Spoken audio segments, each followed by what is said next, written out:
In this world, around 30 years ago, a spatial quake caused a catastrophe that resulted in the death of 150 million people. This would leave anyone terrified, but the hero of this story is going to become the king of a group of girls thanks to the humble sacrifice of those people. The hero of this story is so lucky that he was already born rewarded, having a beautiful sister named Katori who tries to wake him up every morning. But he, still half asleep, says that if she keeps trying to wake him up, he will end up punching her in the ribs. The name of this perfect brother is Shido, and after punching his sister's ribs, he gets up and prepares breakfast. They watch the news reporting the appearance of spatial quakes. The reporter explains that ever since the first event that happened 30 years ago, other spatial quakes appeared during the 5 following years. But in the last 25 years, none had been recorded until that moment, when suddenly one shows up in the city where Shido lives. Without giving much importance to the report, the siblings keep having breakfast. Later, on the way to school, Katori says that she wants to go to a restaurant for lunch and forces her brother Shido to promise that one day he will take her there. He says that he will only help her if she manages to get him a gothic girlfriend, and then they see a group of girls watching the two of them. The girls are wondering whether those two are really siblings. And at that moment, one of Shido's friends appears, saying that he looks like a human who would devour his own sister. After arriving in the classroom, Shido discovers that Origami, the smartest girl in the school, seems to know him. Although he and his friend do not understand the reason, Shido is happy for having been born attractive, unlike his friend. On that same day, they also meet the new teacher, named Tamai, and after the beginning of class, a siren echoes through the city, warning everyone about the danger of a new spatial quake, and the entire population is instructed to evacuate to safe shelters. However, Shido becomes worried about his sister, who is not answering the phone. He tries to convince himself that it is only because of the confusion in the shelters. But when he checks, he realizes that Katori is in a restaurant, the same one he had demanded a gothic friend to take her to. Desperate, Shido runs through the city searching for his sister. He cannot lose his little sister, since she is the only one who can introduce him to some nice girls. And it is at that moment that a spatial quake strikes the area, causing a huge explosion. Shido survives, and in the center of the crater left by the destruction, he sees a mysterious girl. She is not gothic, but her cosplayer appearance catches his attention. She, acting like a true lunatic, approaches him, threatening him and asking whether he also wishes to devour her body. Shido is left speechless, since deep down he was already in love with her and almost tried. And at that instant, Origami appears together with a group of anti-spirit soldiers. So the entire anti-spirit squad is completely destroyed. Shido watches all of this happen and realizes that despite all the strength and power the girl has, she seems to lack attention from her father, so he believes he has a chance with her. After a sequence of attacks, Origami manages to strike the cosplayer, and a bright, intense light explodes, covering everything around. At that moment, Shido sees a vision of a girl speaking to him as if they already knew each other, promising that she will never leave him again. He becomes excited for having visions of a beautiful girl, and sometime later he wakes up, being treated by Dr. Hain. This makes him thank God, since he was helped by a beautiful doctor. And right after that, she takes him to Kyohei to explain the situation. Right afterward, he meets Katori again, who now reveals herself as the commander of an organization with a very complicated name, which he has already forgotten. She explains that what happened was a confrontation with a spirit. According to her, the phenomenon of spatial quakes is caused by spirits. When they appear on Earth, the anti-spirit team tries to eliminate them to prevent more disaster. For Shido, it is quite shocking to learn that beautiful girls are dying. However, the organization Katori is part of has found a method to prevent the disasters, and this method involves Shido. He ends up being forced to train and then asks his sister how she was in the area where the cosplayer spirit appeared. His sister ends up revealing that their base is airborne, staying 15,000 meters above the city. Shido is shocked, since according to him that distance is greater than the size of his pistol. And after all of this, on the second day of class, Hain arrives as an assistant teacher. After introducing herself, she takes Shido to Katori, who shows him his new role in the mission against spirits. She says that he will finally have a chance to talk to some friends. He does not understand it very well, so she says that his job is to win over the spirits. He is shocked, since he cannot even win over his own sister. And besides this shocking news, he discovers through Origami herself that her parents died because of a spirit, and that is why she wishes to punish all of them, even those who are innocent. Sometime later, we see Shido training to get girls in a dating simulator, and for pure reasons, he is following the correct route to win over his sister. After finishing that part, he goes to meet Hein and Katori, who are about to begin phase 2 of his training. The two decide to send Shido on a new mission, attempt to flirt with his teacher, Adamai. However, since Shido is not exactly good at romance, Katori gives him some forced assistance to help him remotely during the process. He tells the teacher that he is a subscriber of the Batmanimes channel, and the teacher ends up becoming completely obsessed with him. So if you also want your love to become obsessed with you, go ahead and subscribe to the channel and leave a like. This forces Shido to run desperately through the school hallways, since he does not want to lose his virginity right there. He wants to wait for a gothic girl. During his escape, he bumps into Origami. He completely forgets that he wanted a gothic girl and tries his luck with her as well. But he soon realizes that Origami is far stranger than she seems. She does some curious things, such as staring at him for long periods and even smelling his clothes, showing a completely unexpected interest in him. For Shido, it is only fun to hit on a girl when she intends to reject him. So he invites her to see the room of a hotel, and she accepts immediately. Shido had already forgotten completely about his promise with goth girls of the world, and intended to finally become a real man. But alarms begin to sound. Unfortunately, a new spatial quake is detected, and everyone runs to their emergency positions. Meanwhile, the same mysterious girl from the first incident appears at the school, destroying the building in the blink of an eye. In the middle of this chaos, Shido manages to go after the spirit girl, since one of his dreams is to date a cosplayer. Besides that, he cannot stand seeing such a beautiful and sad girl. When he finally finds this girl, he notices that she does not recognize him. At the same time, Katori's team detects a mental anomaly in her, which makes everyone rush to decide what Shido must say to win over this cosplayer. As soon as he says that he found her beautiful, the girl points at him, forcing him to introduce himself and say his name. Even so, she does not remember him, so Shido decides to start from zero. The conversation begins again, and Shido, with Katori's help, tries to seduce her awkwardly. However, he begins talking about how much he loves Sonic, and the girl understands nothing and becomes irritated. Realizing that he will not win her over by talking about Sonic, he changes his approach. He says that he does not want to fight a cosplayer and tells her that he does not see her as an enemy, and that in Japan she can win many awards in cosplayer events. These words reach deeply into the girl's heart. Incredibly, she becomes emotional and lowers her guard, accepting Shido. She allows him to become her event manager, and from that point the two begin talking about what her name should be when she becomes famous. It is at that moment that he decides to call her Thoka. However, right after they choose the name, the anti-spirit squad attacks. In the middle of this crossfire, Thoka asks Shido to run away before he gets hurt, but he refuses to leave her side. During the confrontation, Shido discovers that Thoka did not even know she was a spirit. According to her, one day she simply woke up out of nowhere in this world, as if she had jumped from the past into the future. She was immediately attacked, and honestly, she does not know what it means to be a cosplayer. She only accepted being one because she is tired of being attacked by everyone in this world. To make things worse, her memories are confused and fragmented, leaving her lost about who she really is and where she came from. Suddenly, without warning, Katori and everyone else order Shido to advance and kiss Thoka. With no choice, Shido accepts his mission and invites the cosplayer to a romantic date. But before he can progress, Origami appears flying, believing that Shido has been taken hostage by the evil spirit. She immediately attacks Thoka, and the two enter combat,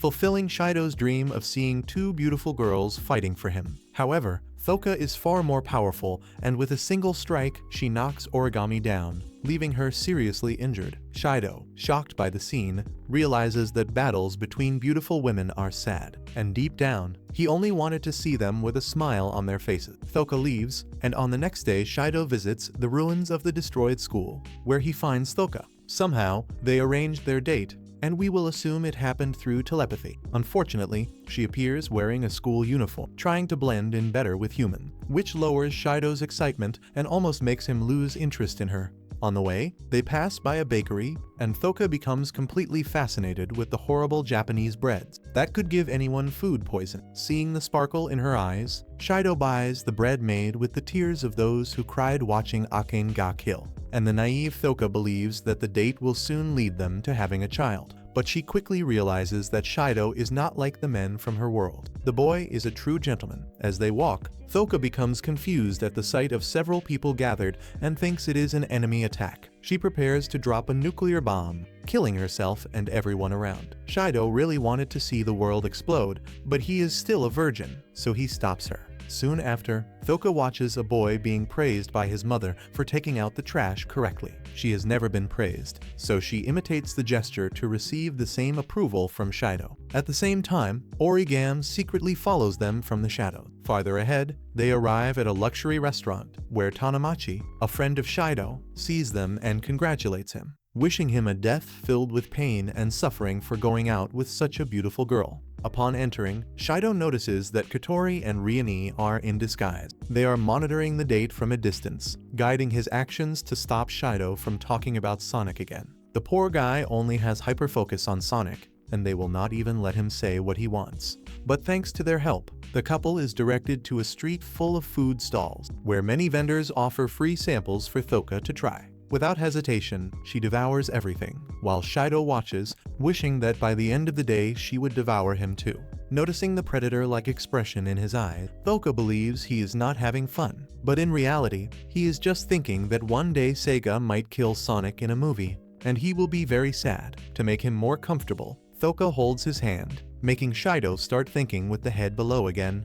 At one of the stalls, they receive tickets for a special attraction, secretly prepared by Katori to reinforce their emotional connection. However, since Shido knows that Katori only likes things with tentacles, he decides to take Thoka away from there as fast as possible. Apparently, Katori learned from the author of Dragonar, who also likes things with tentacles. Meanwhile, Origami prepares to attack Thoka again.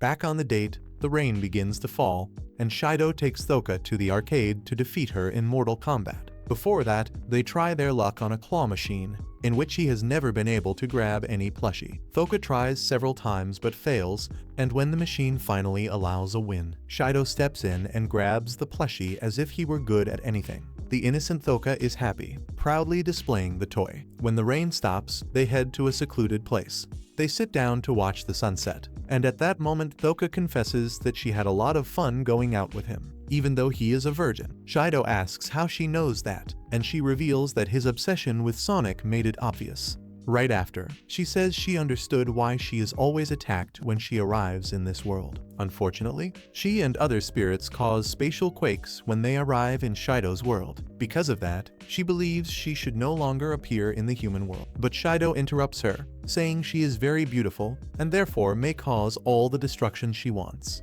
especially on his body. Meanwhile, Origami watches everything from afar, ready to act. At the same time, Shido assures Thoka that she can remain in the human world and live in his house.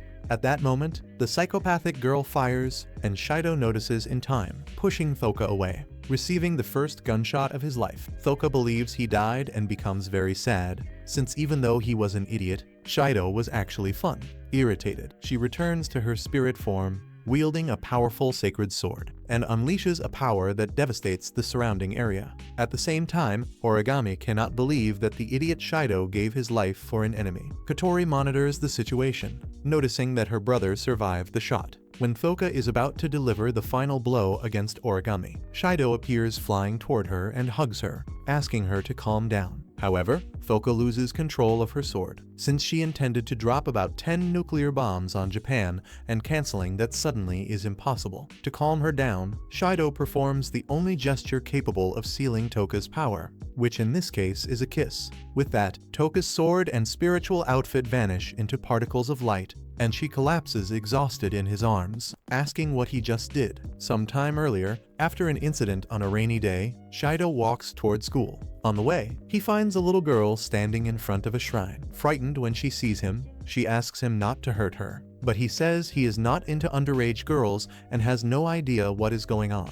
Later, already at school, Thoka tries to give Shido some radioactive cookies she made herself. At that moment, Origami appears and apologizes for having shot him, shocking everyone. But what truly surprises the class is that Origami also brought cookies, which begins a heated dispute between the two to see which cookie Shido will devour first. Little do they know that he wants both of them, and I am not talking about cookies.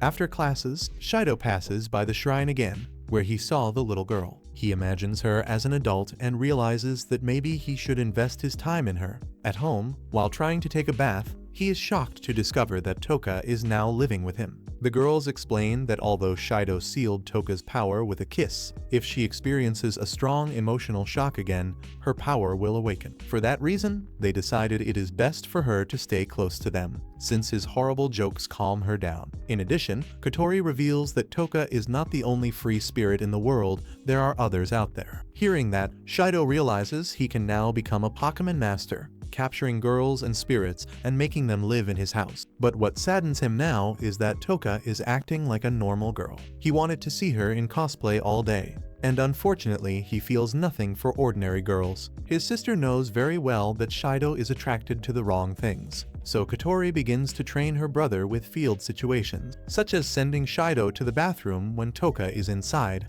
intentionally provoking misunderstandings. Maybe that way Shido will feel something for normal girls. But annoyed, Shido uses his sister's body care products, making her furious. As revenge, she sends Toka into the bathroom exactly when Shido is taking a shower, making her discover how small his little pistol is. The next day, Shido arrives at school and realizes his routine is far from returning to normal. Toka and Origami spend the break fighting to have lunch with him, competing for his attention more intensely each time. He is already becoming disgusted with the two of them, and fortunately the city alarm goes off, indicating that a new spatial quake has been detected. Since Toka's powers are sealed, she is considered an ordinary human and therefore follows the other students to the shelter. Shido and Rioni head to the base where Kotori awaits them. There they discover that although the detected quake is weak, there is a spirit present. So the spirit hunters spring into action. But Shido is shocked when he sees the footage. He ends up recognizing the girl. She is the same little one he encountered at the shrine on that rainy day.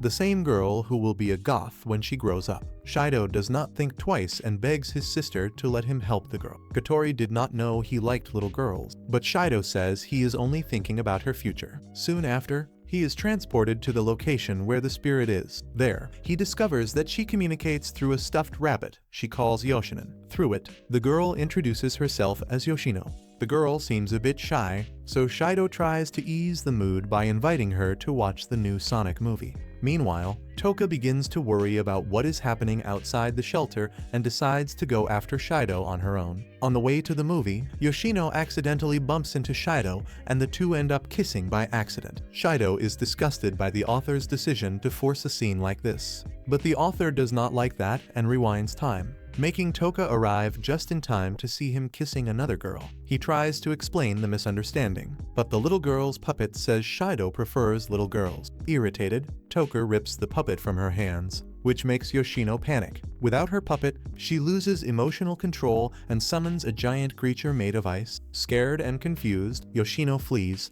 leaving a trail of destruction wherever she goes. Meanwhile, Toka becomes sad and insecure, wondering if she is Shido's favorite. Upset by the confusion, she refuses to see him. Not understanding what she feels, she looks for Rioni to ask for advice. Rioni listens patiently and explains that what Toka is feeling is jealousy. She also remembers that Shido has already protected her with his own life, proving his feelings for her. Back on the battlefield, Shido finds Yoshino again, wandering in search of her lost puppet. He then discovers that the Yoshinin doll is a personality she created, a representation that says incorrect things a child could never say. Yoshino explains that Yoshinin is the symbol of everything she wishes to be: strong, cheerful, and prejudiced. Since she is fragile and shy, she ends up depending on Yoshinin to express her thoughts. Hearing this, Shido promises to help her find Yoshinin and tells her that from now on he will be her gay friend. These words calm the girl's heart, but before they can continue, Toka appears again, still hurt and seeing him with Yoshino. She becomes irritated,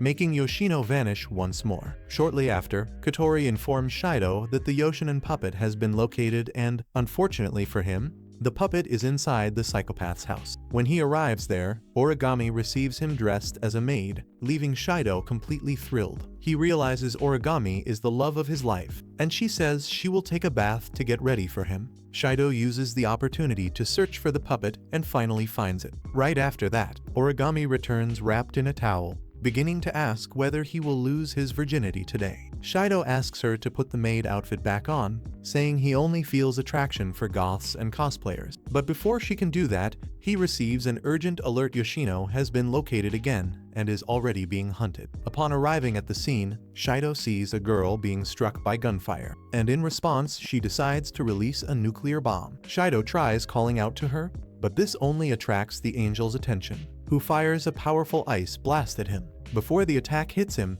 Toka's spiritual sword appears protecting him, a sign that Toka will wear the cosplay outfit again. Toka apologizes for her earlier behavior, and Shido explains what is truly happening with Yoshino. She does not want to fight, she simply cannot control her fear and loneliness. With that, Toka finally understands Shido never cared romantically about Yoshino, he only wanted to save her. Determined, Toka flies off to distract the hunters, giving Shido time to approach the storm created by Yoshino. However, Katori warns him through the communicator, saying that the only power he has is, who knows, spirit magic, so he could easily die there. Even so, Shido looks at the snow whirlwind and responds with conviction, saying he believes in the god of ice skies, and therefore, if he dies, he will be sent to a better world. And for those who do not know, Batman is exactly like that. And so, he takes the first step into the storm. Even with all the danger warnings, Shido ignores Katori's alerts and enters the snowstorm created by Yoshino.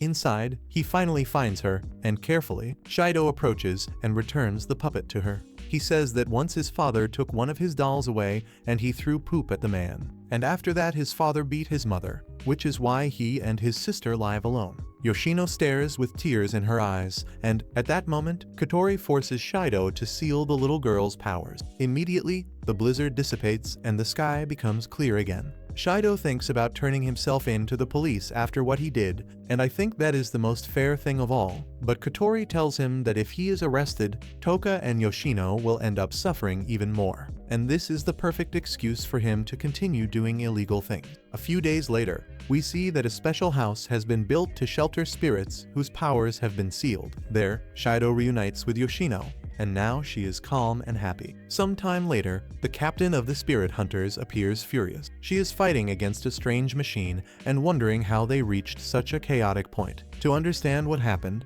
we go back in time to the moment when the girls ask Shido for permission to go together to a hot spring. Katori suggests that they use government money in a luxurious place and gives command of the operation to Vice Captain Kanazuki. However, since Kanazuki shows an excessive enthusiasm to peek at the girls in the bath, Katori punishes him severely, ordering him to dig holes for an entire week as punishment. Meanwhile, at the Spirit Hunters base, the captain receives the news that the team's annual hot spring trip has been cancelled due to a recent incident involving the spirits. Furious, she promises herself a relaxing hot spring trip and chooses the same luxurious destination using government money. Thus, both teams, the Shido group and the Spirit Hunter group, end up going to the same location. Origami sees all of this as a waste of time, and the purpose of her life is only to punish spirits, until Shido calls her and the cursed psychopath accepts going to the hot springs without hesitating. During the trip, Shido shows himself very attentive to Ashino, which leaves Toka filled with jealousy.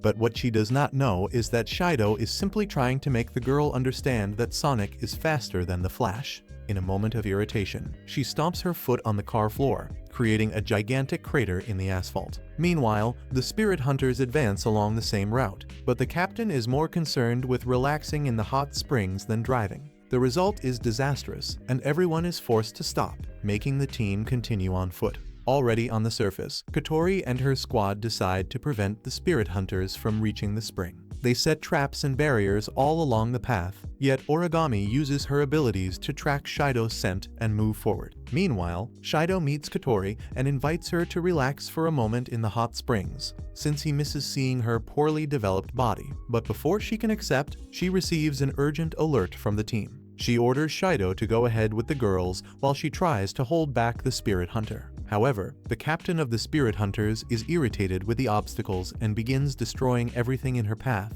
because she is extremely anxious to rest in warm water. During the chaos, the child's doll ends up getting lost once again, which makes her cry. Shido, determined to shut her up, goes in search of the doll, even with explosions happening around him. He finds it, but the moment he picks it up, a massive attack from the Spirit Hunters falls on him, Luckily, Toka arrives in time, protecting him and carrying him to a safe place. The attack ends and the spirit hunter acknowledges the destructive power of her own captain, who is now feared as the hot spring lunatic. Sometime later, everyone finally reaches the hot springs. However, when Yoshino submerges the Yoshinin doll into the hot water, the doll's head detaches. The heat of the springs is replaced by a wave of freezing cold. Even so, the group does not give up and attempts another thermal bath. Fortunately, Kenizuki, still fulfilling his punishment, discovers a new underground hot spring, thus saving the day. Sometime later, we see Origami, a psychopath in battle, facing a new opponent. The girl defeats Origami with ease. Her name is Mana,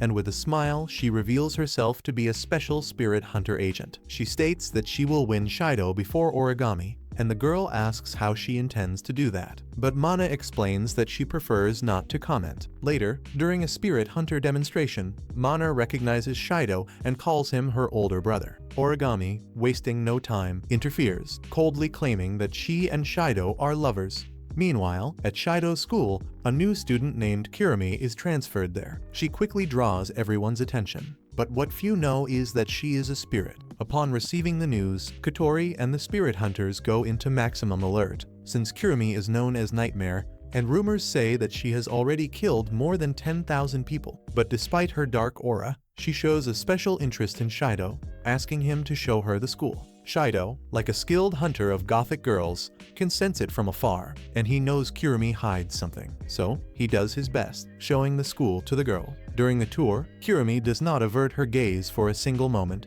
and her piercing stare scares him, fearing she might discover that he loves Sonic. Meanwhile, Katori monitors the situation, analyzing which questions Shido could ask to gain the new student's trust. However, a command error makes her send the wrong suggestion, and Shido, without noticing, ends up asking Kirimi if she likes Sonic, and this was the greatest mistake he made. Kirimi smiles calmly and says she prefers Shadow. Frightened by what she said, Shido quickly changes the subject, not realizing that Kirimi has already understood everything she needs to know about him. Then she shows great interest in getting to know him better. And this is the first time I see a girl interested in someone because of Sonic. Unbelievable. Then she says there is something she would like to ask as a favor. But before she can explain, Toka and Origami appear, interrupting the two and fighting for Shido's attention. When classes end, Kirimi says goodbye and leaves alone. On her way home, she is approached by a group of well-intentioned men who only want the best for her. Kirimi invites them into a dark alley, since she says she has something rounded to show them. A few seconds later, we only hear the men screaming, and right after that, Kirimi appears alone. At that moment, Mana arrives, recognizing her as Nightmare, and Kirimi becomes delighted with another dish she can devour. Sometime later, Toka and Shido meet Mana, and Shido is shocked when she hugs him with tears in her eyes, calling him her older brother. Without understanding anything, they take her to Shido's house, and there she explains that Shido is her biological brother, but he ended up being adopted by the Itsuka family after the incident many years ago. And you can already see the plot writing itself here, right? As proof, Mana shows a pendant with photos of the two of them when they were children. Shido, confused, admits he remembers nothing, but he is happy to learn he still has a blood sibling. Soon, the conversation between Mana and Katori turns into a dispute over whom Shido prefers more as a sister, so he says he will prefer whichever one cosplays Genshin Impact for him. When he asks where Mana lives, she becomes nervous and dodges the question, leaving the place quickly. The next day, during class, Shido notices that Kirimi still has not appeared. Origami comments in relief that perhaps she gave up on her own life, but to everyone's surprise, Kirimi enters the room, and during break, Shido is called to the training chamber, where Katori shows him a video of hunters and spirits. In it, the special forces attack and kill Kirimi on camera. Even so, she is still alive, sitting in her classroom. Meanwhile, in the school hallways, Origami and Kirimi meet. Kirimi reveals that at first she only wanted to enjoy herself by seeing everyone's reactions to her presence, but now her greatest interest is Shido. Suddenly, shadowy arms emerge from the darkness, restraining Origami. The next day, Shido invites Kirimi on a date because he wants to know what her favorite type of man is, but she already knows that a single kiss from him could seal her powers. At the same time, the spirit hunters discover that Kirimi is alive and start an operation to hunt her again. Kotori, worried, orders Shido to act as quickly as possible and try to make Kirimi fall in love with him. But Origami overhears everything by accident and confronts Shido, trying to force him to tell the truth. Panicking, he runs away, not knowing how to explain that he has been seducing spirits for several different reasons. Origami alone remembers the encounter she had with Kirimi, where she received the news that she would soon experience hell. Meanwhile, Toka begins feeling sad for being away from Shido. She misses hearing him talk about Sonic, and the other girls who used to watch her notice her sadness.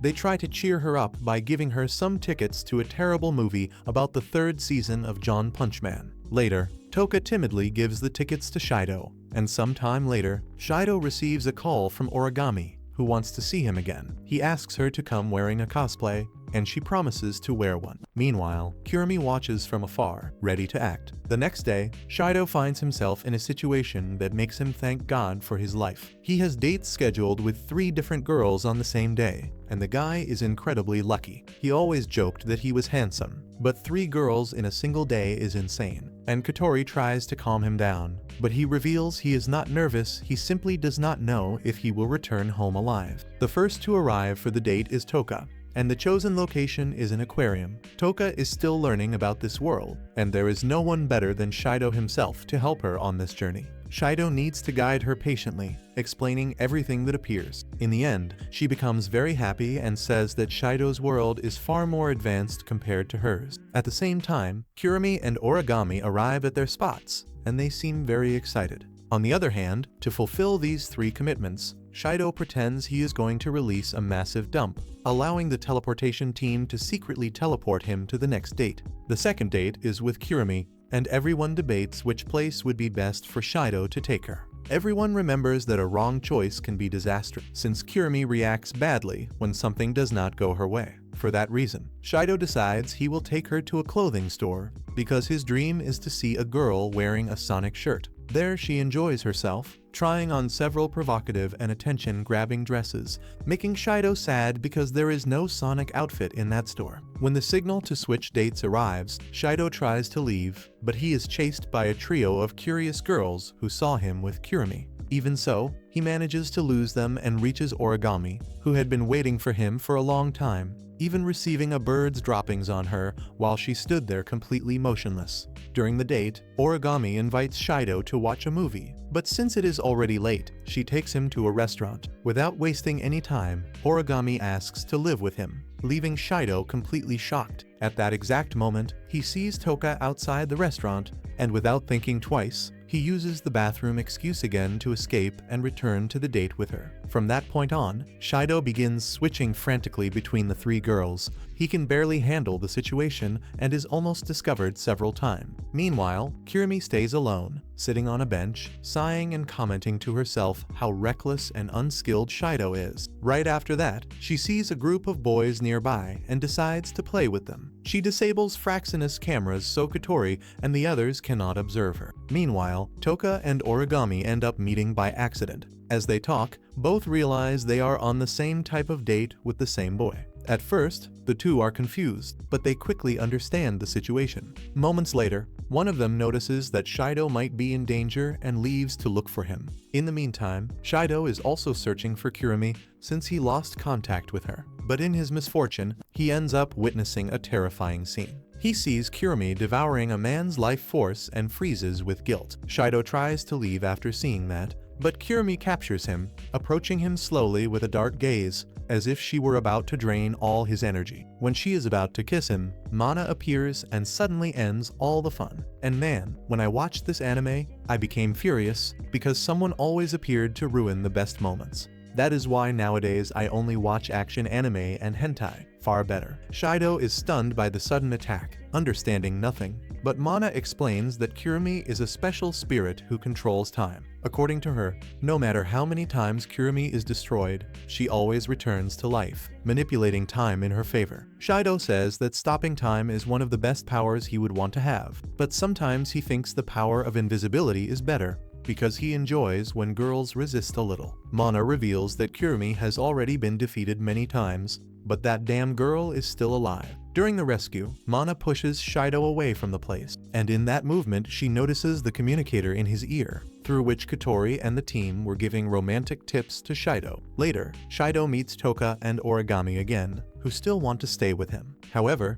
he cannot stop thinking that there is a gothic girl who can stop time. So now he has no room to think about secondary girls, and therefore he leaves. Shortly after, Toka finds him again, and noticing Shido is very down, she tries to cheer him up. Knowing what happened with Kirimi, Toka tries to help him, as if he were a struggling foreigner. She buys a ton of food for him and tells him to kill his hunger. If it were me, I would have loved eating at a girl's expense, but Shido only thinks about goths, so he simply watches Toka eating everything happily. Shido remembers the day he saved Toka for the first time, and realizes how much she has changed since then. Before, she looked like a wild cosplayer, and now she smiles like a normal girl. And in that moment, the poor guy realizes he is cursed, that he turns incredible girls into ordinary girls, yet he will not give up on dating a strange gothic girl. The next day, Shido meets Kirimi again, and this time he looks into her eyes and says that his pistol can make her pregnant with a single shot. These words leave the girl completely surprised.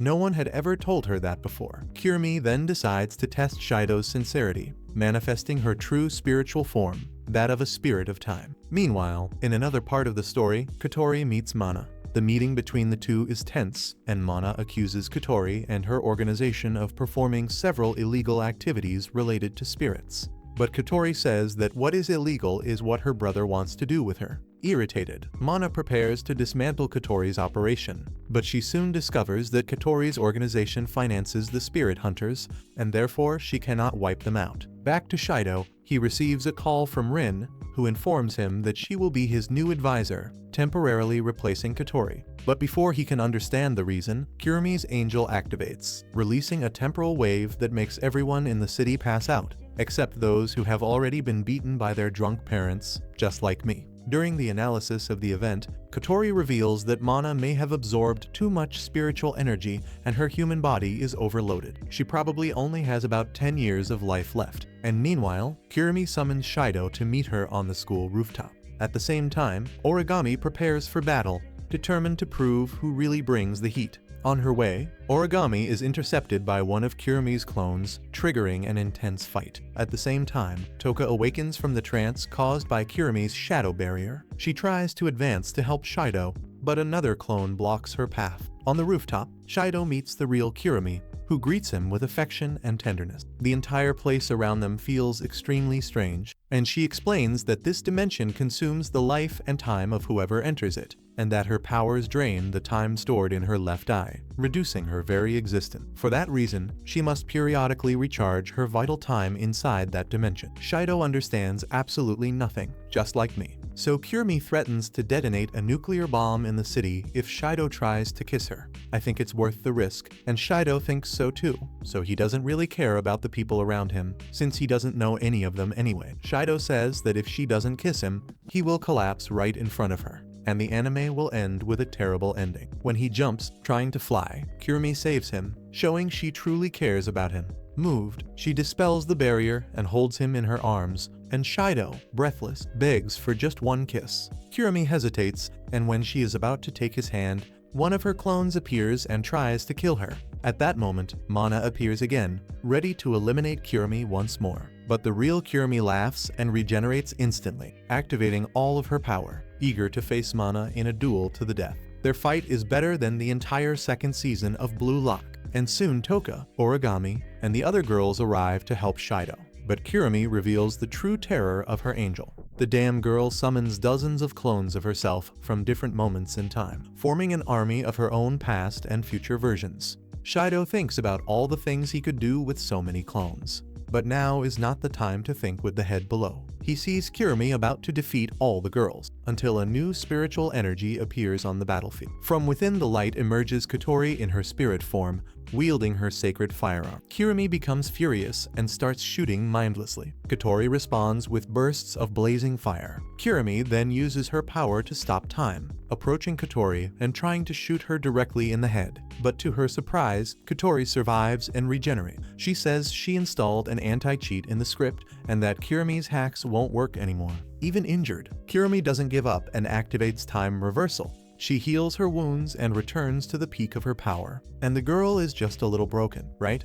Exhausted, Katori fights with everything she has, holding out long enough to charge a final blast in her spiritual cannon. The strike hits Kirumi directly, knocking her to the ground, apparently defeated. Breathing heavily, Katori feels pleasure and relief, believing she has finally won. She starts charging another blast, determined to eliminate Kirumi once and for all. But before she can fire again, our hero Shido jumps in front of the attack, taking the hit in Kirumi's place. Struck, Shido falls to his knees, and amid the pain and smoke, the memory of his past with Katori overwhelms his mind. The happy days, the warmth of their family, the vow he made to protect her at any cost, even if it meant sacrificing everything. Sometime later, Shido awakens in the infirmary, and beside him are Yoshino, Toka, and Hina, watching him with worry. As soon as he opens his eyes, the boy immediately asks what happened after he took Katori's attack. Hina, the ship's doctor, explains that he and the others are fine, including Origami and Mana, although both are hospitalized to recover from their injuries. Kirumi, on the other hand, managed to escape,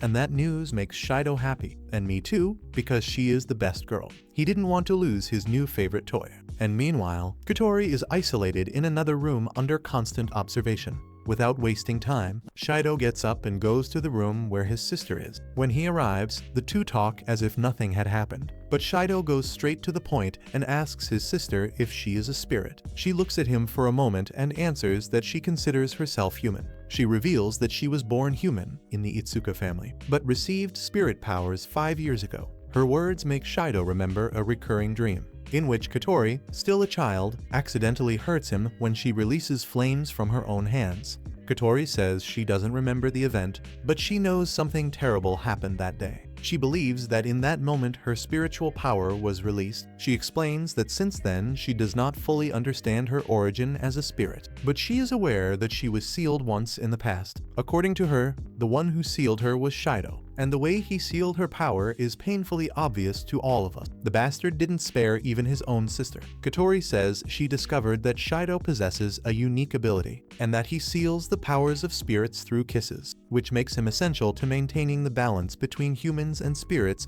without needing to fight them. Because of that, he was chosen to interact with the spirit girls, win them over emotionally, and seal their powers peacefully. But now there is a major problem happening. After regaining her powers, Katori changed completely. She became unstable, destructive, and dangerous, to the point of being afraid of herself. Because of that, they decide Shido will need to seal her powers again. And for that he will have to go on a date with Katori and, at the end, kiss her. Shido says he can do whatever she wants right now, she just has to close her eyes. However, before the plan is set, Katori starts to feel sick. Hina analyzes her energy and reveals that she will only be able to contain her power for about 2 more days.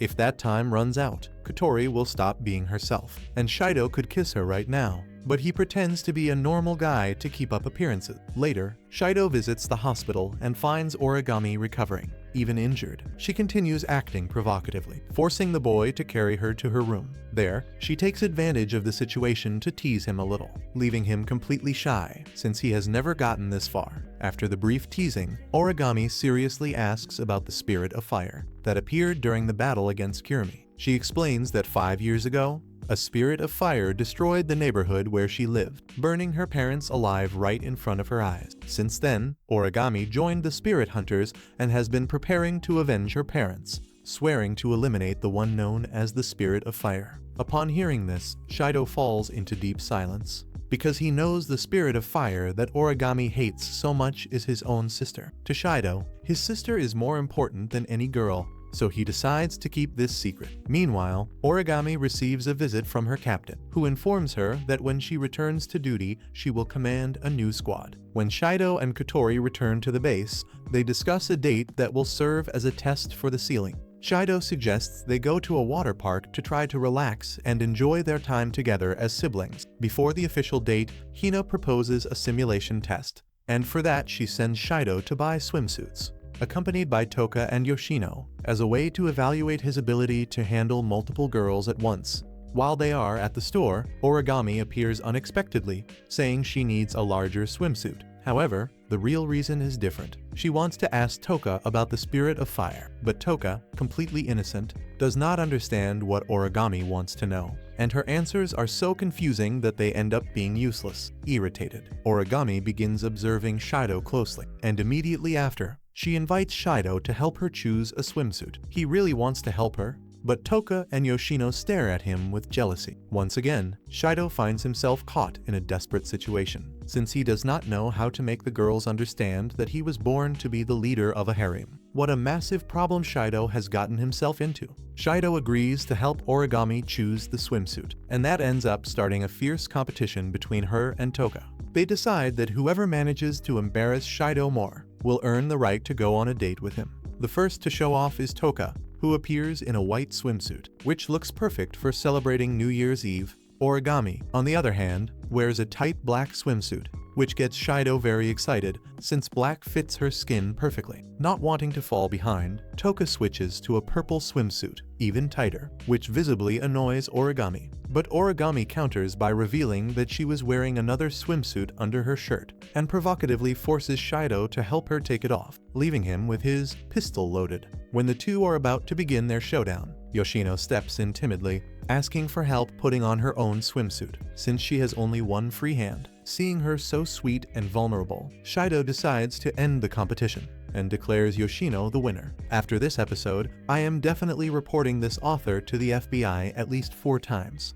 But unfortunately, they will not be able to arrest the guy, since he lives in Japan, so all that is left is to hope they drop a third nuclear bomb right on his head. Back at the base, Shido is still worried about Katori. He cannot stop thinking about the incident from 5 years ago, and because of that, the vice captain decides to show him the recordings from that day. In the footage, Shido sees Katori surrounded by flames, and a distorted figure appears beside her. He tries to remember who that person was, but when he forces his memory, he suddenly faints, and the next day Shido wakes up determined to continue his mission. Even disturbed by the memories, he gets ready for a date with Katori. Katori arrives dressed elegantly, but visibly nervous, yet she still keeps her playful and teasing personality. By Hina's decision, Toka and Yoshino also come along as emotional support during the date, so everyone heads to the water park. And while the girls have fun, Katori tries several times to make Shido look at her swimsuit. But when he comments that she is as flat as a sheet of paper, Katori becomes furious, creating a tense atmosphere between them. To break the ice, Toka suggests going to the giant water slide. At first, Katori and Yoshino refuse, but when Katori hears that Toka is going with Shido, she changes her mind immediately. During the descent, Shido falls violently into the water,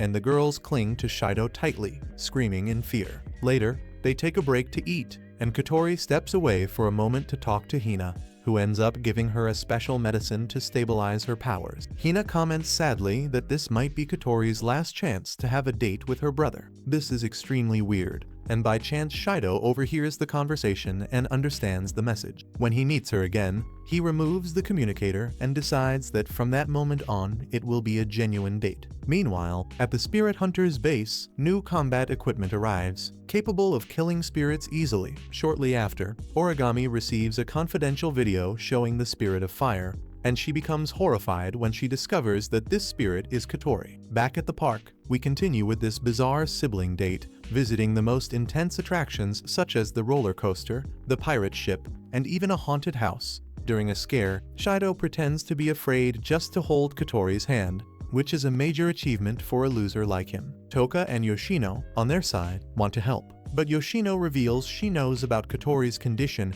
and explains that interfering could make everything worse. Reluctantly, Toka decides to trust Shido and stay out of the fight. Meanwhile, at the hunter's base, the members discover that the new piece of equipment has been stolen. And once again, during this cursed date, the two stop to rest on a bench. The atmosphere between them becomes calm and intimate, and it is the perfect moment for the kiss that would seal her power. But before Shido can act, he decides to ask about the incident from 5 years ago, still haunted by the images he saw. However, before the answer can come, a violent explosion hits the location, destroying the bench and throwing Katori far away. From the flames and smoke, Origami emerges, piloting the stolen weapon. She is determined to avenge her parents' deaths, but she had no idea what she was about to face. From the ashes, Katori is reborn in her spirit form, surrounded by red flames and with her eyes burning with power. The confrontation between the two begins and Katori dominates the fight, breaking Origami's defenses and knocking her down repeatedly.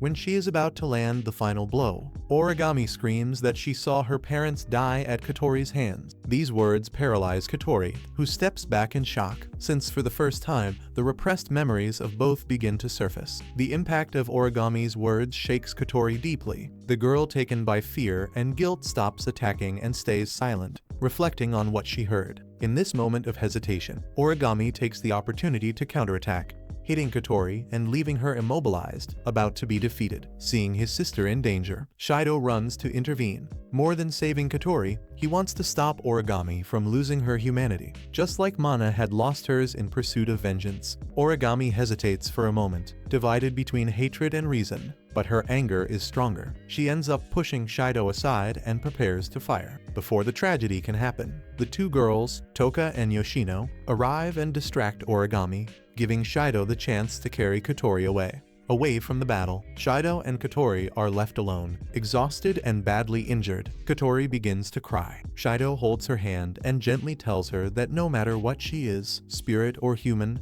she will always be his little sister. He says that he loves her, and she smiles through her tears, replying that she loves him too. The two embrace, and the moment their hearts align, Katori's spiritual power begins to stabilize. The kiss that would seal the pact happens naturally, and the forgotten memories of the two return. A fire from 5 years ago, Katori's loss of control, and the moment when Shido awakened for the first time. Shortly after, Origami recovers and tries to attack once again, but Shido stands in front of her to protect his sister. He reveals that now, within himself, he carries part of Katori's powers, and that she is no longer a complete spirit. Katori tries to explain that she was not the one who caused the fire and promises to help Origami discover who truly killed her parents. But overwhelmed by exhaustion and the excessive use of her power, Origami faints before she can hear anything more. Days later, Kirimi appears in another part of the city, planning her next move while the others try to regain some peace. During this daydream of Origami's, Toka looks for Shido to thank him for saving Katori and to try cheering him up with her cheerful personality. In a shy moment, she even tries to kiss him, but then Shido appears right on time, interrupting the scene to the despair of both. Later, Shido agrees to go out with Origami, who invites him on a date after recovering. However, the idea comes from Katori herself, who suggests that Shido behave in such an unbearable way that Origami ends up hating him, avoiding new problems. On the day of the date, Shido follows the plan, showing up dressed carelessly, acting strangely, and trying to make the date as bad as possible. However, Origami does not react as expected. She stays calm and accepts everything he says, as if nothing bothers her. Shido begins to realize that there is something deeper behind her behavior, a pain he still does not fully understand. Meanwhile, Toka is out shopping and decides to send Shido a message, wanting to talk to him and maybe finally express her feeling. On Shido's side, he rehearses a speech he intends to use to end his relationship with Origami, not realizing that, by mistake, he was on a call with Toka. Toka hears everything and misunderstands Shido's words, believing that he is breaking up with her. Overcome by anger and sadness, she loses control of her emotions, generating a massive spiritual distortion that threatens the city. Worried, Shido runs to her. Upon finding her, he explains everything and makes it clear that he never meant any of it and that he will always love her, no matter what. These words calm her, and relieved, Toka returns to normal. But when Shido is about to gently touch her hair, Origami appears, believing that those words were meant for her.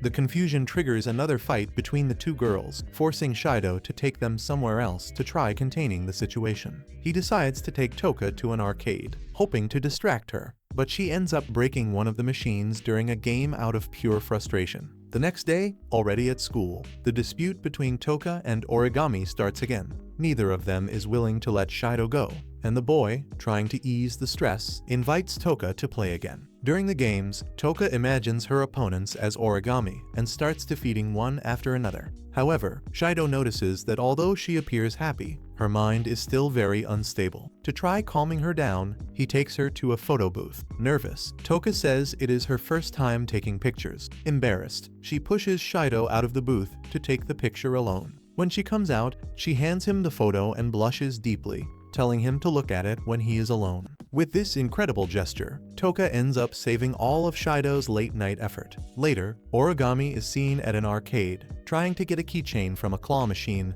but she loses all her money trying. Shido helps her and manages to get the keychain for her, which unexpectedly leaves her flustered. After the meeting, Toka tries giving the keychain to Shido as a present, saying that she knows she is a spirit and that humans should not date spirits anymore. But Shido replies firmly that he would never go out with someone he did not genuinely like, and those words make her smile. She decides to keep the keychain as a symbol of their love, and the next day she is radiant. But chaos begins when Shido drops the photo she had taken. To everyone's surprise, the picture shows Toka partially undressed, which triggers laughter and screams. Shido then discovers that Rin was the one who suggested Toka take a more daring and embarrassing photo. He leaves the classroom and ends up meeting Origami, who gives him another keychain as a gift. It ends up being identical to Toka's, creating a curious coincidence between the three. One morning, Shido wakes up startled by a loud crash coming from the girls' building. When he goes to check, he discovers that Toka accidentally soaked the notes and gifts he had given her, believing that he hated her. At the same time, Yoshino loses her Yoshinin doll in the bath, and Shido needs to calm both unstable spirits to prevent a disaster. Meanwhile, Origami faces problems with her AST superiors, who want to apply punishments for her conduct. Before that happens, the mysterious Isaac intervenes, suspending the punishment and showing a special interest in her. Back at Fraxinus, Shido receives instructions from Kotori on how to deal with the girls. Shortly after, he receives a message from Origami asking to meet, and Shido goes to her, while the girls stay watching their favorite romantic drama. Origami takes him to a more private place, a public restroom, to talk calmly. She tells him what happened during the last month, including a 2-month suspension from school. She says she still has doubts about Kotori and wants proof that she is no longer a fire spirit. Even without being able to show anything concrete, Shido promises that Kotori is no longer a threat, and Origami, hesitant, ends up accepting. But she asks one last question, asking him if he is still human. He confirms that he is, even after surviving so many fatal wounds. She watches him closely, and for the first time decides to truly believe him. Meanwhile, Toka finds Shido's travel suitcase prepared for the school trip. Influenced by the drama she was watching, she believes he is going to abandon her and panics, running off to look for him. When she finds him with Origami, Toka misunderstands once more, believing they are running away together. Her emotional state deteriorates quickly, and her spiritual power begins to manifest again. This is practically a full Mexican soap opera at this point. Shido runs to the place of their first meeting and finds her dominated by fear. She does not want to let him go and is willing to use force to keep him by her side. Calmly, Shido explains that the suitcase is for the school trip and does not mean he is leaving her behind. Toka finally understands, but her power has built up so much that the threat spirals out of control. Shido approaches slowly and, with a gentle smile, says he promised he would always protect her. With that, he kisses her once again, sealing her powers again. The energy around them disappears, and Toka returns to being just the cheerful girl he loves. And I am starting to think the girls here only release their power to get a kiss from Shido. But I have no way to prove any of this, so it stays only in the realm of theory. At the same time this happens, the squad detects the reappearance of Toka's spiritual energy after 3 months of absence. Intrigued by the type of life she has been living among humans, he decides to send Ellen, the greatest mage of all time, to investigate her. And so we begin a new arc. We arrive at the day of the school trip, and we see Shido exhausted right at the beginning of the journey. Days earlier at school, Toka had declared she would be capable of transforming into a boy, just to share a room with him during the trip, which is an impressive ability. Origami, on the other hand, had the same goal, but with far more direct intentions, staying close to Shido. After the long journey, the students arrive at Ruby Island, a tropical paradise surrounded by crystal clear sea and ruby-colored mountains. During the tour, Toka and Shido explore the place together, laughing and enjoying their time. But something gives Toka the feeling that someone is watching them, and frightened, she runs into the forest and Shido rushes after her. What she senses is not imagination. Ellen, the powerful hunting mage, is infiltrated in the trip disguised as an excursion photographer. She tries following Shido and Toka, but ends up being dragged away by other students, losing sight of them. Soon after, storm clouds begin forming over the island. Kotori decides to descend personally to help Shido, leaving Kanazuki temporarily in command of the ship. In the middle of the strong wind, Toka is struck and faints, and Shido tries to protect her. And when the wind finally stops, he sees two girls floating in the sky, Kaguya and Yusuru. The two spirits are in combat, launching gusts of wind while arguing over who is the true one. They explain to Shido that long ago they were a single spirit called Yamai, but her power was divided into two distinct personalities. And you already see where this is going, right?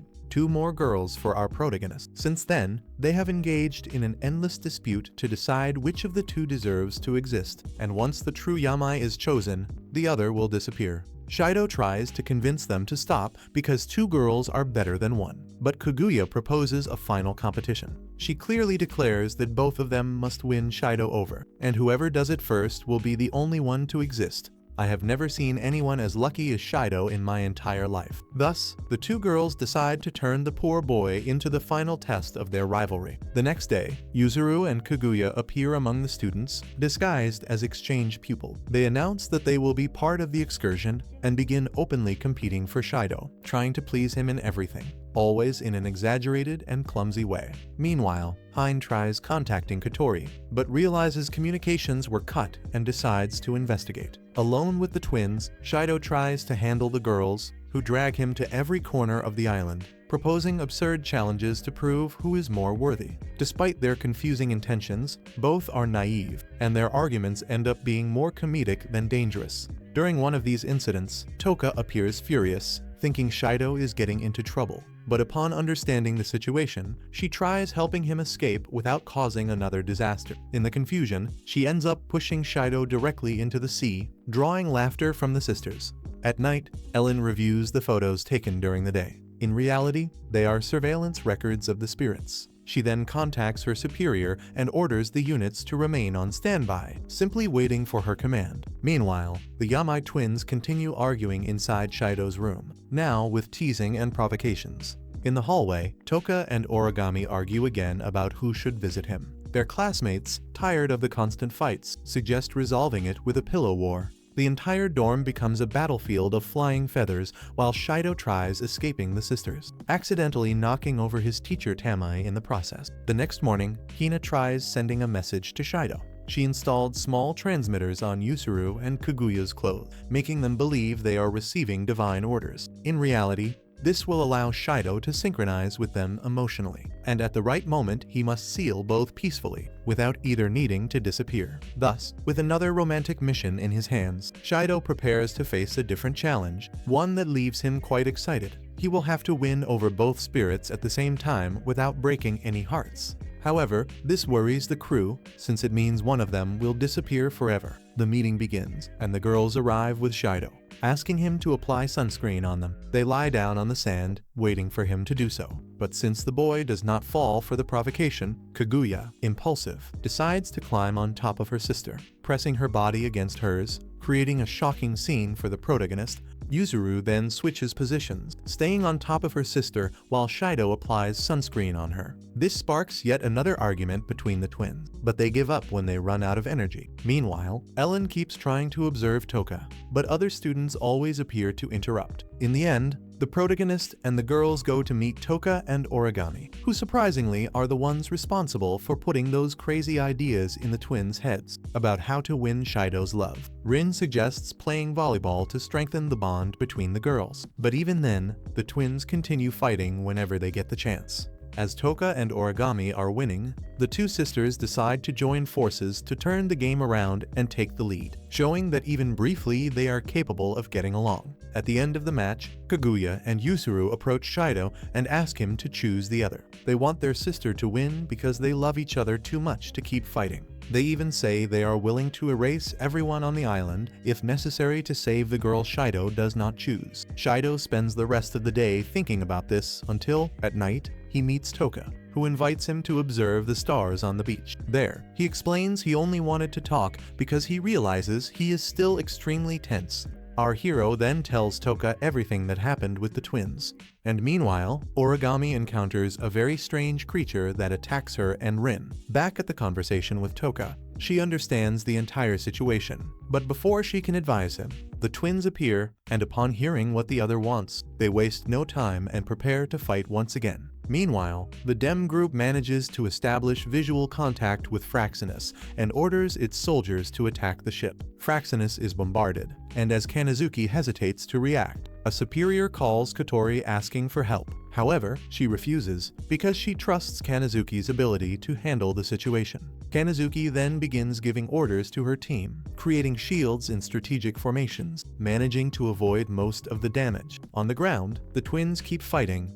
but now they are no longer alone. Toka notices Helen's presence along with her subordinates, and while Shido tries to calm everything down, Toka draws her sword, sensing the danger Helen represents. Helen, in turn, pulls out her weapons and charges into battle. Although Toka fights with determination, her sword ends up breaking, which disappoints Helen, who prepares to capture her. But Shido refuses to be useless again and suddenly summons Toka's sword out of nowhere, ready to confront Helen. At the same time, the Dem ship's captain cannot believe they are being defeated and orders them to destroy Fraxinus's barrier at any cost. This only amuses Kanazuki, who already had a contingency plan prepared. The girl wants to be Batman. Back to Shido's fight, Helen sends her subordinates to capture him, but before they can reach him, they all collapse. Their systems were disabled by an attack from Kanazuki, giving Shido and Toka the perfect chance to escape. While trying to capture them, Helen ends up falling into a hole dug by the girls from the class and passes out from the impact. Shido then reaches the twins, desperately trying to get their attention with his sword, but without success. As he keeps trying, Toka interrupts him, asking him to calm down, and at that moment the sword vanishes. Helen explains that it was Shido's own desire that triggered the sword's manifestation, and that he can summon it again if he truly wants to. With that in mind, Shido summons the sword once more and raises it into the air, cutting through the sky and finally getting the twins' attention.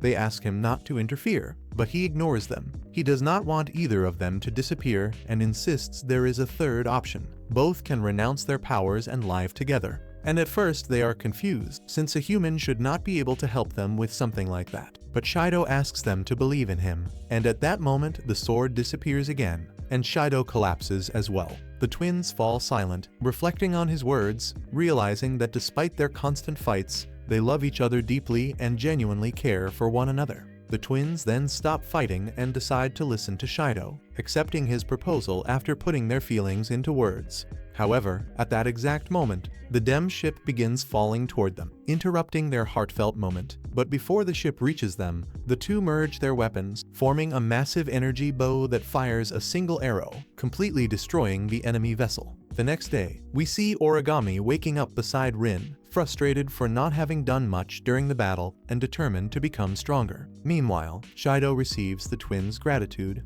and they kiss him, which somehow causes both of them to lose their clothes. Switching scenes, we see Helen, who confirms to her superior that Toka is indeed the princess they were searching for. She also questions whether it is possible for a human to possess the abilities of a spirit, and a few days later, Origami finally returns to school after her suspension. At that moment, her captain appears complaining, saying that a special Dem unit was assigned to assist them, since Ast has not been able to contain the spirits for some time. Right after that, the group arrives, and among them is Jessica, who mocks the team's failures. Meanwhile, Shido is appointed as the leader of the school festival, which means he is going to have a great amount of work ahead. Sometime later, Toka is at home starving, while Shido went out shopping with Yoshino. But at that moment, the space alarms go off, and Shido is immediately sent to the origin point of the anomaly. There, he encounters a spirit singing cheerfully named Miku. She becomes excited upon noticing that someone can hear her singing. However, the moment she sees Shido,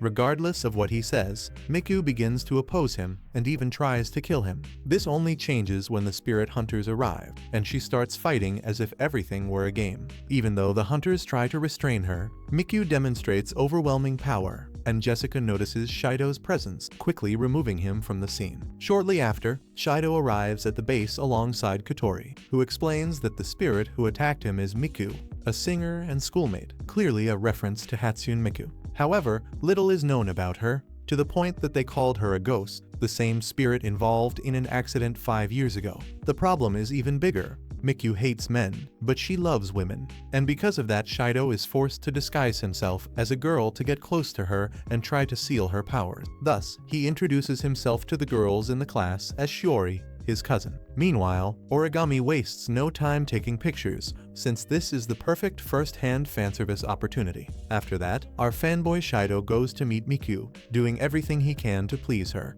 although he struggles to act like a girl. Even so, he manages to start a conversation and ends up asking to see her underwear, which leaves Miku charmed, thinking she may have found a new friend. The conversation flows naturally until Shido accidentally injures himself, and Miku offers her own handkerchief to cover the wound. Later, at home with the other girls, they talk about forming a band and performing together. But Shido does not want to turn this into a rock show. He is focused solely on Miku. The next day, he returns to the school to return the handkerchief, but he is surrounded by Miku's fans until she herself appears and invites her for tea. They talk for a long time, and Miku admits she likes Shido, or rather, Shiori, I don't know anymore, I'm getting lost. She asks Shido to transfer to her school, but he refuses in surprise, which leaves Miku intrigued since no human should be able to resist her charm. So Shido decides to be honest and reveals he is the one responsible for sealing spirits, asking her to let him help her. But Miku refuses and says she likes being who she is, and she confesses she caused the recent spacequakes, because she knows that even if it kills people, the public still idolizes her. Shido, furious, says he hates her, and Miku responds by challenging him. If he manages to defeat her at the school festival, she will allow him to seal her powers. If he fails, she will take all the powers of the spirits he has already sealed for herself. Meanwhile, at the AST base, the captain complains to Jessica because Shido has now been added to the wanted list. Some time later, Mana awakens from her confrontation with Kirimi, and the mysterious men appear to see her.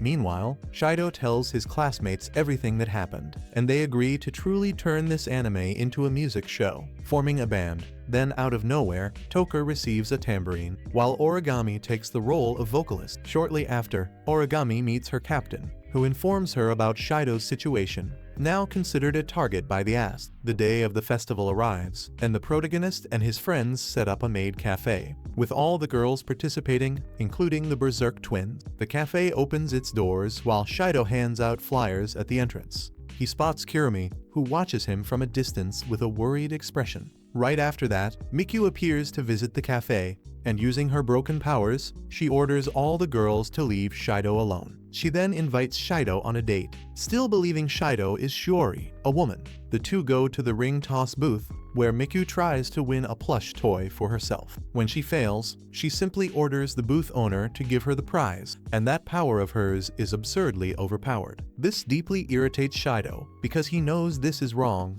and that people should earn things through merit, not by imposing themselves. Meritocracy is trending. From that moment on, Shido decides he must defeat her no matter what, and Miku accepts the challenge, ending the date. Then the moment of the big show arrives, and Miku steps onto the stage and sings like a true star, dazzling the audience with her voice. Unfortunately for her, her friends refuse to participate since she used her powers to force them to obey. Because of that, Kotori decides they will respond in the same way, creating their own rules to confront her. During the concert, Miku transforms into a spirit form in the middle of the stage, singing with intense aura, which enchants the entire audience and throws our heroes into despair, realizing they have no chance of winning. But the twins appear to help, since as spirits they are not affected by Miku's powers. At the same time, Dem sends soldiers to eliminate the spirits present at the festival. More than 30 of them are ready for the attack.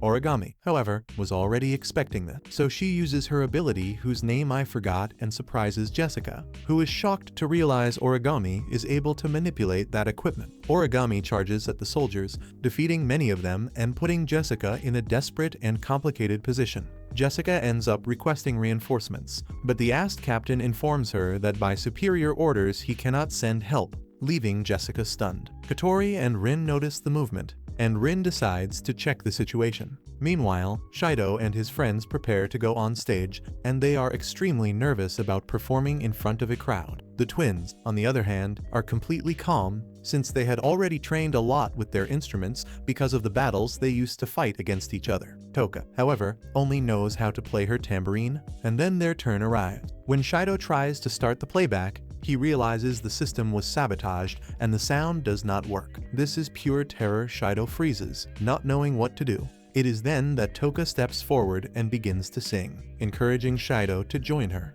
The two improvise and end up delivering a spectacular performance in front of the entire crowd. At the same time, Origami continues her fierce battle against Jessica and Dem's forces. However, Origami reaches the limit of her stamina, and just when the enemy reinforcements arrive, the fight turns against her. As the show ends, the voting begins to determine which school will win the festival. At first, it seemed that Miku's school had taken the lead, and she approaches Shido, ready to claim his powers as her reward for victory. But before she can do that, the final result is announced. Shido is the winner, since his maid cafe received the highest number of votes and the greatest affection from the audience. Miku is devastated. She simply cannot accept losing to someone like him. Shido tries to make her understand that defeat is part of life and offers her the chance to join his group. But Miku refuses, enraged, and she summons her angel, releasing powerful sound waves that make all of Shido's friends faint, turning the rest of the people into puppets under her control. Miku's sound waves completely immobilize Shido,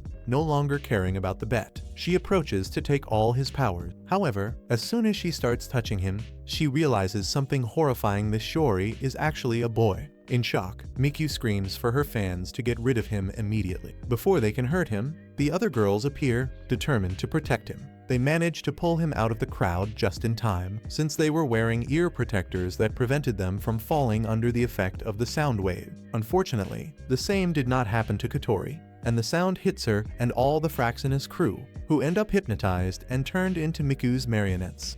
Under her control, they also begin trying to destroy Shido, and Rin attempts to stop them, but the number of opponents is far too large for her alone. When Katori is about to do something desperate, Mana awakens and stops her. Meanwhile, Origami is about to be executed by Dem. However, before that happens, Mana arrives to defend her. She launches a powerful attack against Jessica, who is shocked to see that Mana is betraying Westcott. With ease, Mana defeats Jessica, allowing Origami and the others to escape. At the same time, Shido is attacked by his own classmates. Everyone except Toka is under Miku's control. At this moment, Ellen appears ready to capture Toka and Shido, but before she succeeds, Toka pushes Shido away and faces Ellen alone. Without all of her powers, Toka ends up defeated, and Shido has no choice but to run, as Miku's puppets take to the streets in search of him.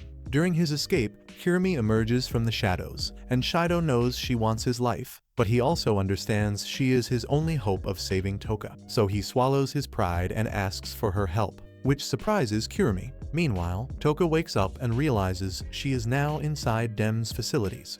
Ellen greets her coldly, welcoming her and starting the interrogation. At the same time, Kirimi understands that to help Shido, she must deal with Miku first, so the two head to Miku's home in search of something that might help them. There, Kirimi enjoys teasing the protagonist, trying to make him act like a girl again, since he seemed to miss it. During their search, they find a photo of Miku, and Kirimi uses her power to access her memories, discovering everything she needs. They quickly head toward Miku's location, and Miku is completely shocked to see him again. She never expected Shido to have the courage to face her head-on. and Kurumi helps him clear the path, confronting Miku's fans with her timeless power. Using her time-devouring castle, Kurumi creates rifts and portals that allow them to advance deeper and deeper into the concert, which infuriates Miku. She decides to sing even louder to regain the advantage. When Shido and Kurumi finally reach the stage, Miku reveals that she does not need her puppets to be alive to control them, so she awakens the entire audience in the hall,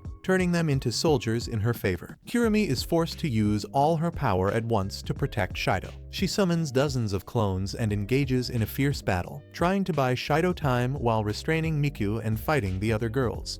This gives Shido the chance to retreat to an isolated place where he tries to convince Kurumi to help him rescue Toka, but Kurumi ends up not believing him. She remembers that, in the past, humans betrayed her, and says she no longer trusts anyone. When Shido tries to ask what happened, Kurumi's time runs out, forcing her to vanish along with her clones. Even frustrated for not obtaining her full help, Kurumi leaves one last piece of information. She knows where Toka is being held. Meanwhile, Toka continues being interrogated. Now, facing Isaac and Westcott himself, the leader of Dem, he makes it clear that he wants only one thing: her power to dominate the world. To achieve this goal, he must break Toka's spirit, make her lose her mind and fall into despair, and upon realizing that harming Shido is the key to doing that, Westcott orders them to find him. They depart and leave Toka unconscious. At that moment, Kurumi and Shido arrive at the location, and as they prepare a plan to rescue Toka, an alarm of spatial distortion echoes throughout the entire facility. It is the signal that Dem is preparing to eliminate any witnesses of the massacre that is about to occur. Kurumi, with a dark smile, begins her attack, summoning dozens of clones and launching her offensive against the combatants. The true Kurumi uses the chaos to distract the androids and the Dem magicians, allowing her and Shido to infiltrate the buildings. Obviously, none of this will be easy, but before they can advance, a shot hits Kurumi, and the one responsible for the shot is Mana. Her presence there shows how dangerous the mission is, and upon realizing that Shido is now beside his own sister, Kurumi decides to leave them and attend to her own matters inside Dem. Before leaving, she hands Shido her transmitter, allowing him to communicate with Kotori again. Meanwhile, Miku is still shaken by Shido's words, so she begins to reflect on whether what he said about risking his own life to save Toka was truly sincere. Curious, she asks the other girls if they believe he would actually do that, and is surprised when all of them agree without hesitation, affirming that Shido would never abandon anyone. Back with Shido, he argues with Kotori about whether it is truly a good idea to invade Dem's facility to rescue Toka. Knowing Kotori will not give up, Mana decides to help him, and together they approach the entrance of the base. On the other hand, Origami tries to go assist Shido, but is stopped by one of her companions. She can no longer use her power. Meanwhile, Shido and Mana end up encountering Jessica, who is now equipped with her new power, an improved version of Origami's armor. With this new power, Jessica confronts Mana, opening the path for Shido, who manages to enter Dem's facility. Inside the building, Shido is quickly surrounded by soldiers. They attack him and restrain him, and when everything seems lost, he remembers Toka's words and summons the sword. It appears in a burst of light and delivers a devastating strike, freeing him.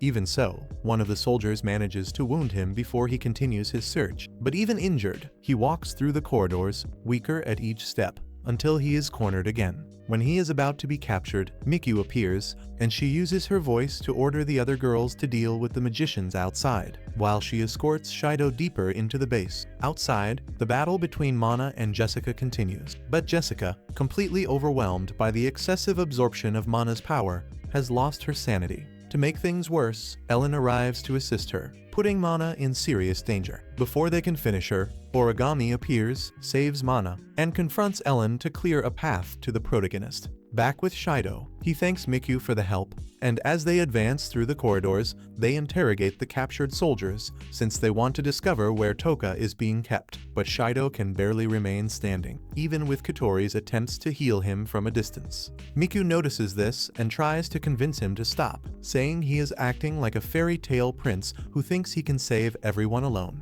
Even so, Shido refuses to give up. Annoyed by his stubbornness, Miku begins to mock him. Tired, Shido confronts her, asking why she treats all humans with so much contempt. Miku tries to justify herself, but he realizes that deep down she is human as well, so she begins to tell her story. In the past, Mikyu was an ordinary idol, loved by her fans, but over time a producer insisted on meeting with her, and when she refused, he spread lies about her life, destroying her reputation. Mikyu lost everything: fans, career, self-esteem, and ever since then she began to hate all humans. Shido listens in silence, trying to make her understand that her suffering is not an excuse to hate the entire world. But Mikyu bursts into anger when she hears that. Even so, Shido promises to save her, no matter what happens. Mikyu says she does not want him to seal her powers, because that would leave her empty again, just like when she was betrayed by others. But Shido insists, stating that even if she loses everything, he will stay by her side,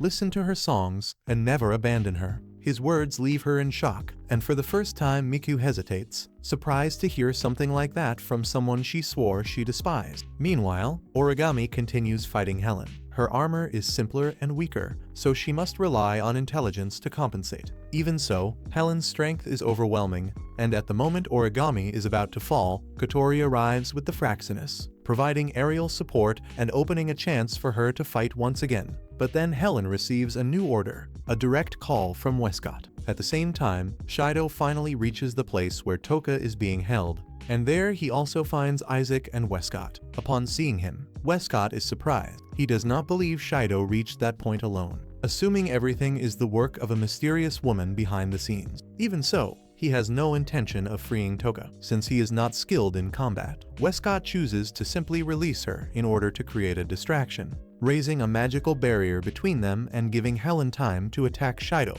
Toka, realizing the danger, summons her sword and tries to break through the barrier to save him. But no matter how hard she tries, she cannot. Each strike she delivers proves useless, and despair begins to consume her. When she sees Shido about to die, Toka finally breaks, and in that instant, the inversion of her Sephira begins. Her heart is overtaken by negative emotions, and her spiritual energy distorts completely. Westcott smiles, spreading his arms in greeting, saying, "Welcome, Demon King." Moments later, Toka awakens, but she is no longer herself. Confused, not knowing where she is or what happened, she finds herself before Westcott, who, indifferent, orders Helen to handle her. Helen shows no surprise, as if she expected it. Meanwhile, Mana continues fighting Jessica, who is completely out of control, overwhelmed by her own power. She attacks endlessly, trying to kill Mana in any way she can.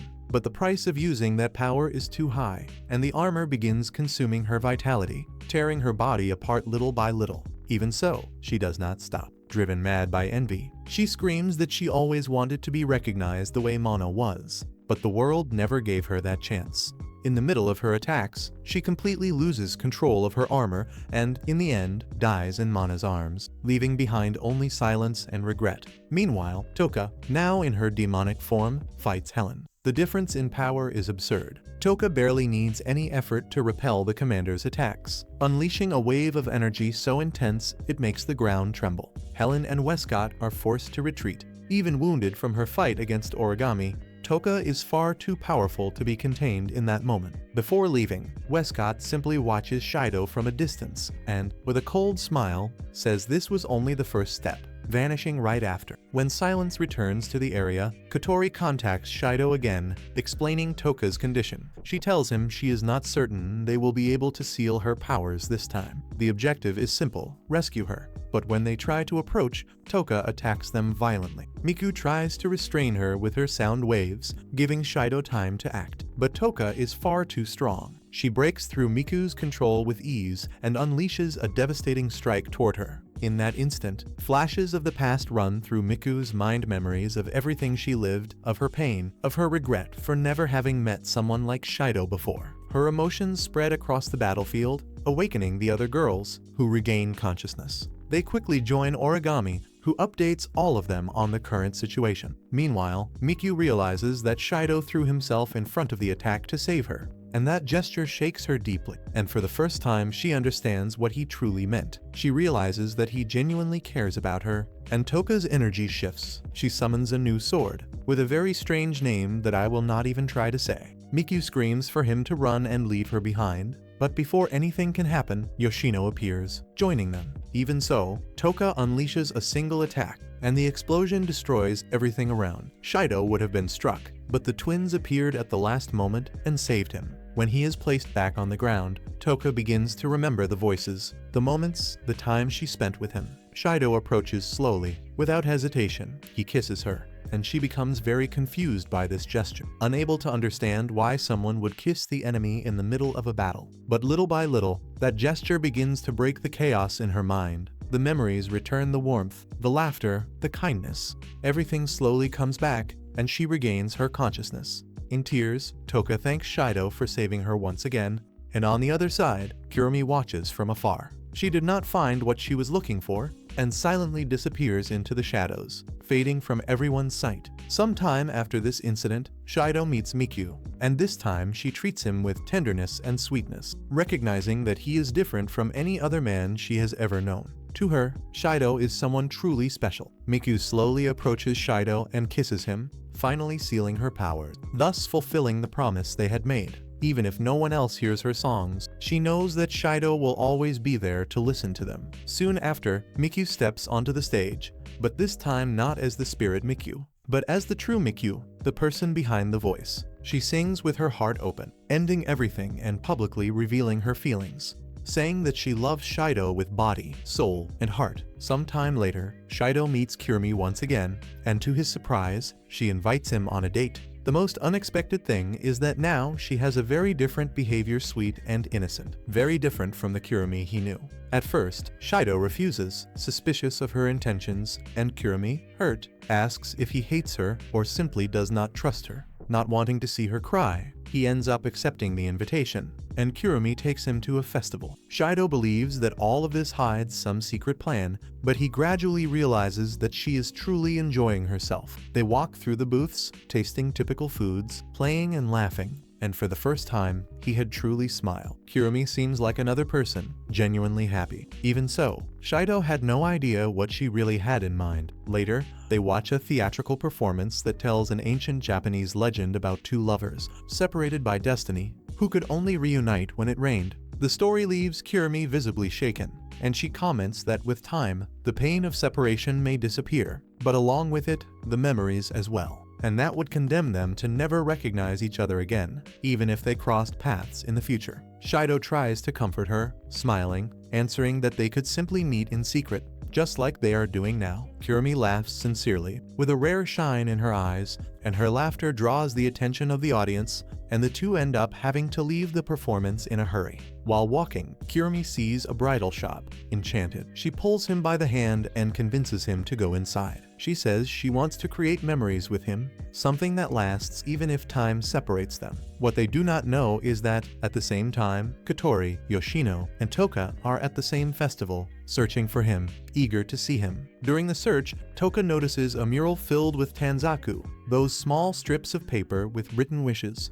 Naturally, she and Yoshino decide to participate, and Katori accompanies them. After writing their wishes, the three follow different paths to find Shido. While walking, Yoshino talks with her puppet, Ashinen, who jokingly comments that Shido is a pervert, and that she should be careful in case she finds him with another girl. Yoshino laughs, thinking that such a thing is impossible, until, by chance, she actually sees him with Kurumi. Curious, Yoshino begins to follow them discreetly, but Kurumi notices her presence and appears right in front of her. With a sweet and unsettling smile at the same time, she says that the bond between her and Shido is deep and intimate and that no one will erase it. Embarrassed, Yoshino is left speechless and ends up fleeing, blushing. Right after, Kurumi convinces the shop attendant to let them enter, and Shido, distracted by Katori's call, is led inside. When he arrives, he finds Kurumi dressed in a stunning wedding gown. She explains that she told the receptionist she had a terminal illness and that this would be the last special moment of her life. And Shido is left speechless, but he cannot hide how beautiful she is. They take a picture together, looking like a newly married couple. Meanwhile, Yoshino tells everything to Toka, and when Katori discovers that Kurumi is with Shido, she becomes furious. She orders the girls to find him as fast as possible, before something goes wrong. And back to the pair, Shido is still trying to understand what is happening. The Kurumi standing before him is completely different from the cunning and unpredictable version he knows. On the way back, they pass by a wish booth, where they write their own tanzaku. They read the wishes left by the other girls, and Kurumi, however, hides her own wish, keeping it in silence. When the day ends, Kirimi remembers the story of the two lovers and asks if they will also be able to meet again, no matter what happens. She asks Shido not to forget her, and in that moment, the truth comes to light. The real Kirimi appears before them. The Kirimi who spent the entire day with Shido was only one of her clones. A copy that, with time, developed its own feelings for him from their very first encounter. But Kirimi, being who she is, could not allow a part of herself to grow so attached to a human. And with a sad and melancholic look, she points a gun at the clone. She states that she had a beautiful day, but that this version's time has ended. The shot echoes softly, and the clone disappears in a rain of golden light. Shido is left alone with the memory of that encounter, which perhaps never truly happened, but which, for him, was real enough to never be forgotten. At that moment, Shido's friends also appear to help him, but Kirimi simply disappears, leaving behind the Tanzaku, the wish paper of her clone. Seeing that Shido does not hesitate, he runs to the tallest tree in the place and ties it to the highest branch, ensuring that her wish becomes reality. With that, he promises himself that he will never forget her. Sometime later, we see Shido walking calmly down the street, not noticing that at the crossing ahead, a mysterious girl also appears. Neither of them pays attention to the other, they simply pass. Then the scene shifts to a new Miku concert, where she is singing and exciting not only the fans, but also her friends. After the concert, the entire group goes to a pool, where everyone plays, has fun, and relaxes, except for Shido and Miku, who prefer to talk alone. Shido, worried, comments that he thinks it was excessive for them to reserve the entire pool just for themselves. Meanwhile, the twins start another argument, now about who follows Toka's and Origami's advice better. At the end of the day, everyone leaves the place, and Miku offers to drive them home, but they prefer to go on their own, since the group is very large. The boys take the train, and at that moment, Shido feels something strange. He sees, for only a second, the same mysterious girl who had crossed his path earlier. Everything indicates that she is following him. The next day, Shido wakes up normally, but is surprised to see a huge sphere floating in the sky. He immediately contacts Katori, and together they discover that only he can see it. Even so, the system confirms that there is a large concentration of spiritual waves in the area, one for each of the girls whose powers Shido sealed. While everyone at Fraxinus tries to understand what is happening, they raise a hypothesis. Perhaps this anomaly is the result of the accumulated stress among all the girls. Since Shido needs to please all of them to maintain harmony, each one ends up wanting to keep him for herself, including Katori. That is why Riani suggests that he go on individual dates with each one, to ease the emotional imbalance and reduce the weight of the sphere. Reluctantly, he ends up agreeing. However, without anyone noticing, Riani secretly activates the Kirk system. Later, at home, Shido gathers all the girls and explains the situation. To decide the order of the dates, they hold a lottery. Kaguya is first and Toka is last. Everyone promises not to sabotage each other's dates and to do their best to make Shido enjoy himself. Meanwhile, he sees the mysterious girl from the train again, but just like before, she disappears quickly. From the top of a building, Kirimi watches everything from the shadows, and the day of the first date arrives. Kaguya is very excited and takes Shido to an art gallery, which surprises him. The calm atmosphere seems to relax the girl, and she shows a more sensitive side. Then, they visit a shop where she asks him to buy a pendant that caught her attention. Later, Kaguya remembers Origami's advice to take Shido to the special place. Except the plan goes wrong when Yusuru decides to interfere and accidentally takes him to a love hotel for couples, leaving both of them completely embarrassed. Even so, the date ends well and they say goodbye smiling. The next date is with Katori, which sparks bets among the Fraxinus crew about how it will turn out. When the day arrives, everyone expected something grand, but the date ends up being very simple. Katori takes him to the market, like in the old days, before Shido joined this entire mess. The difference is in the details. This time, Katori wears a white ribbon in green and black, showing her sweetest, most caring, and most vulnerable side, the one that only appears when she is relaxed. Since they are being watched, they end up inviting Yoshino and Toka to join them for a meal. During lunch, Shido sees the mysterious girl again and, driven by curiosity, he goes after her. But instead of her, the one who appears is Kirimi. She can also see the sphere in the sky, but she does not reveal what she knows about it. She only warns Shido that a person's heart is something not even she herself can fully understand. Soon after, the unknown girl runs off, disappearing once again before everyone's eyes.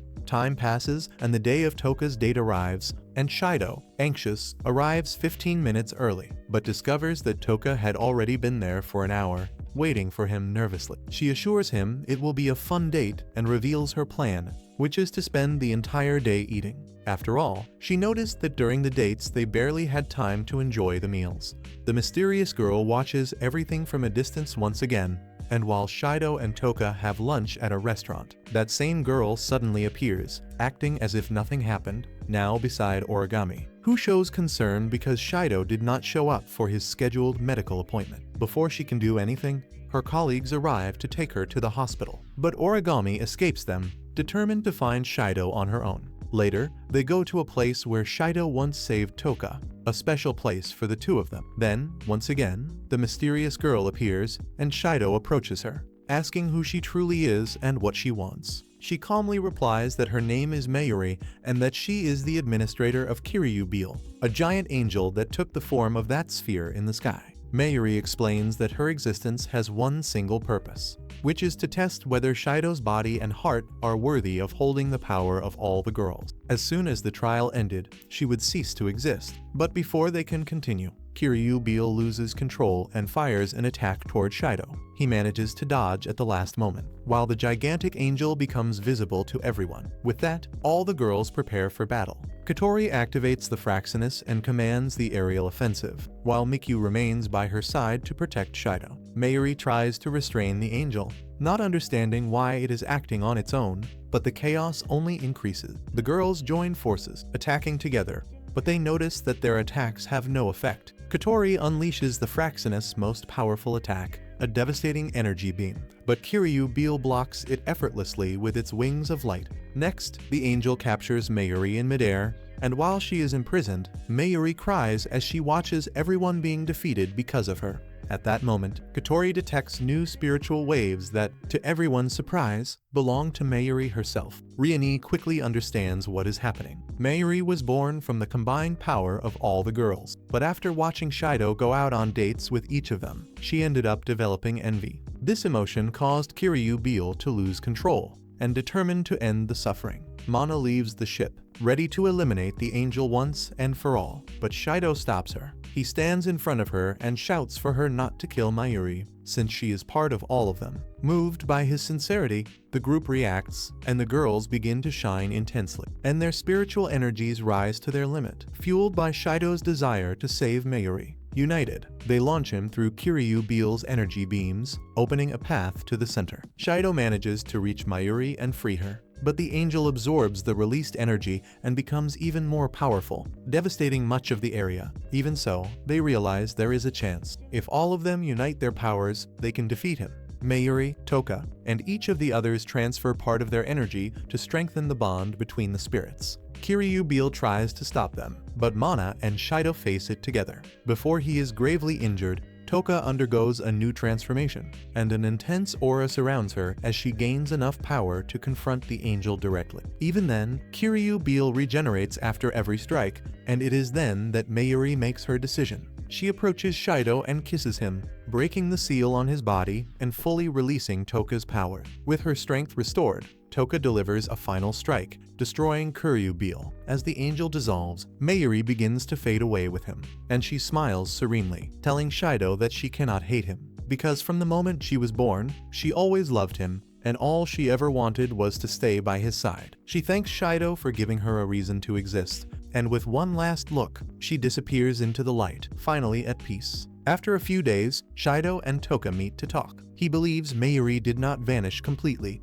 and that a part of her lives inside all the girls, since she came from their power. Meanwhile, the other girls plan the next round of dates with Shido, and when he realizes what is happening, he immediately runs away, leaving all of them laughing as they chase him. Sometime later, the girls prepare a special stew for Shido. Each one adds her favorite ingredients, resulting in a doubtful mixture with a very strange appearance. Even so, Shido makes an effort and takes the first spoonful, and to everyone's surprise, including his own, the taste is delicious. The girls smile and start eating excitedly, regretting only that Mikyu could not come. But Mikyu seems to have heard everything, because suddenly she appears at the door with a smile. Apologizing for being late, she asks if there is still some left for her. While everyone gathers to eat, a silent figure watches from outside. Origami standing still under the rain, listening to the laughter coming from inside the house. She gives a faint smile, and we already know something will happen very soon. Miku, mischievous as always, pretends she burned her lips with the stew, and uses that as an excuse to try to make Shido kiss her. The gesture draws the attention of the other girls, and a few seconds later, they all start imitating her, turning the meal into complete chaos. Before things get worse, Origami arrives with Shido and brings a stew she cooked herself. However, when everyone tastes it, they realize hers is even worse than the others.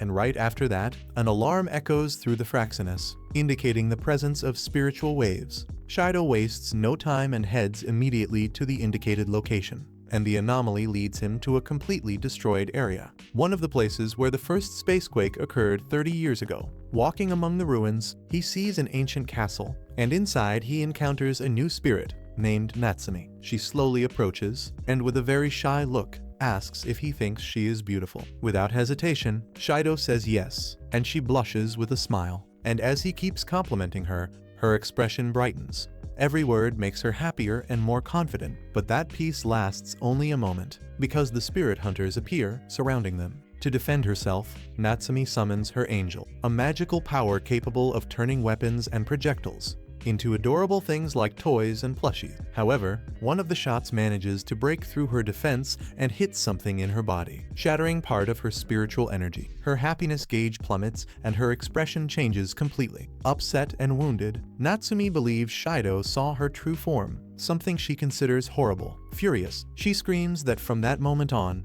her life is doomed. The next day, Shido goes to school as if nothing happened, but to his surprise, all the other girls in the classroom are angry at him, accusing him of doing absurd things like lifting their skirts and touching them. Confused, he tries to defend himself, saying he never did any of that, but no one believes him. Origami arrives right after, and since he has not done anything to her yet, she jokes saying she wants to be the next one marked by Shido. But she is not alone. Kaguya and Yuzuru also appear furious, complaining that Shido soaked their clothes and even stole their underwear during training. Not understanding anything, the pervert runs away. While escaping, he sees another person identical to him and, shocked, decides to follow him to the school rooftop. There, the truth comes out: the identical figure is Natsumi, who transformed into his perfect copy. She smiles, saying the imitation was flawless, and that if he disappears now, no one will notice the difference. Before anything worse happens, Toka and Origami arrive, and the witch tries to fool them, claiming the real Shido is the imposter, but neither of them falls for the trick. Realizing she was discovered, Natsumi abandons her transformation and flees, flying away on her broom. 5 days pass with no sign of her, until Shido receives a mysterious letter, and inside it are 12 photographs, all of people he knows. The message is clear: she wants him to discover who she is before everyone disappears one by one. Natsumi could take the appearance of any of them, and, meanwhile, at DEM, the executives discuss Westcott's action. They accuse him of acting selfishly and abusing the company's resources during the incidents in Japan. They then decide to vote to remove him from the board. But before the vote ends, Ellen enters the room. She attacks everyone who dares vote against Westcott, and he watches calmly, stating that he does not care about selling or destroying his own company as long as he achieves what he wants. He has waited far too long to give up now. And back on the Fraxinus, Shido tries to understand what Natsumi wants with that dangerous game. Katori fears it may be a situation similar to Kurumi's, where everyone ends up being attacked one by one. But Shido feels Natsumi is different. He spent enough time with the girl to sense that behind that appearance, there is an insecure and lonely girl, not a murderer. Together with Ryumi, they come up with a plan to discover who the real Natsumi is. Shido, as always, will need to go on dates with each person shown in the photos. Different from last time, now the first date is with Toka, and, during the outing, he begins to suspect she is Natsumi in disguise, and when he accuses her, Toka becomes offended, not understanding anything. Realizing his mistake, Shido quickly changes the subject. The guy is quick. He pretends everything was only a test and, to make up for it, invites her to dinner at a restaurant. At first, everything seems normal, but he notices something very strange. Toka is eating very little, and this girl does not refuse food. Suspicious, he starts to think he might be facing the imposter. But when she explains that she saw in a documentary that girls who eat too much are rejected, Shido smiles, realizing this is without a doubt the real Toka. He reassures her, saying she does not need to change to please anyone. She can eat as much as she wants, since that is part of what makes her who she is. Toka smiles with relief and returns to eating with her usual enthusiasm. Soon after, Shido returns home, where Yoshino is already waiting for him. She appears at the door, dressed as a little witch, smiling, asking for trick or treat. Since Shido has no candy nearby, he improvises and offers her some pancakes, the same ones she ate the first time she visited his house. Yoshino becomes delighted and shares the pancakes with Shido, and when she notices a drop of syrup running down his cheek, she leans in and licks his face to clean it. As soon as she realizes what she did, she turns red with embarrassment and runs away. And where is the FBI at times like this? Shido then smiles, certain that she is the real Yoshino, and later he goes to Tanamachi. But he does not notice any difference in her, so he decides to move to the next date with Yuzuru. She receives him slightly irritated since he made her wait, but the atmosphere soon changes. They meet at night in a high place with a beautiful view of the city. During the date, Yuzuru asks with a smile if he had to choose between her and Kaguya, whom he would choose. Shido hesitates, saying he would not be able to choose between either of them. And he is right. The two are practically identical, so there is not much to choose from. The answer seems to leave her slightly disappointed, and Yuzuru explains that if he had chosen Kaguya, even if it upset her, she would have found his attitude sincere.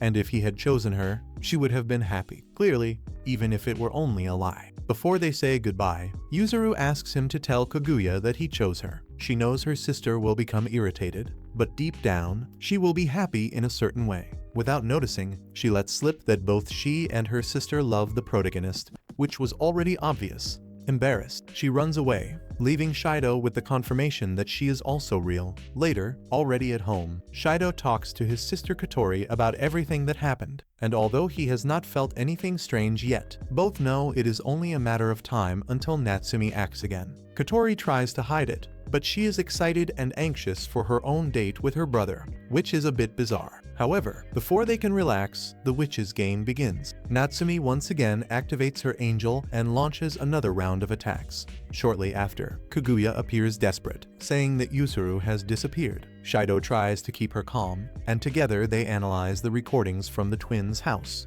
And in them, it is possible to see Natsumi's angel taking Yuzuru away. Determined, the protagonist promises to rescue all of them before it is too late. But in the following days, he only discovers how powerless he is before the witch's strength. The day of the meeting with Katori finally arrives, and the two are still very worried. But Katori tries to distract her brother with the lighter atmosphere. During the outing, Shido has an idea, wondering if she is truly the real Katori. He tries to kiss her, but in fact this is a trick to pull off the red ribbons and see if she would return to commander mode. The plan goes wrong, and he only manages to make her furious and embarrassed. Later, he meets with the three classmates who always spoke badly of him, determined to get closer and clean up his image. Then he meets his teacher, who still remembers, in a provocative tone, the time when Shido asked her to marry him. At night, it is time for the date with Kaguya, and they go bowling. As expected, she defeats him easily. Afterward, the two sit down to rest, and Kaguya lays her head on Shido's lap.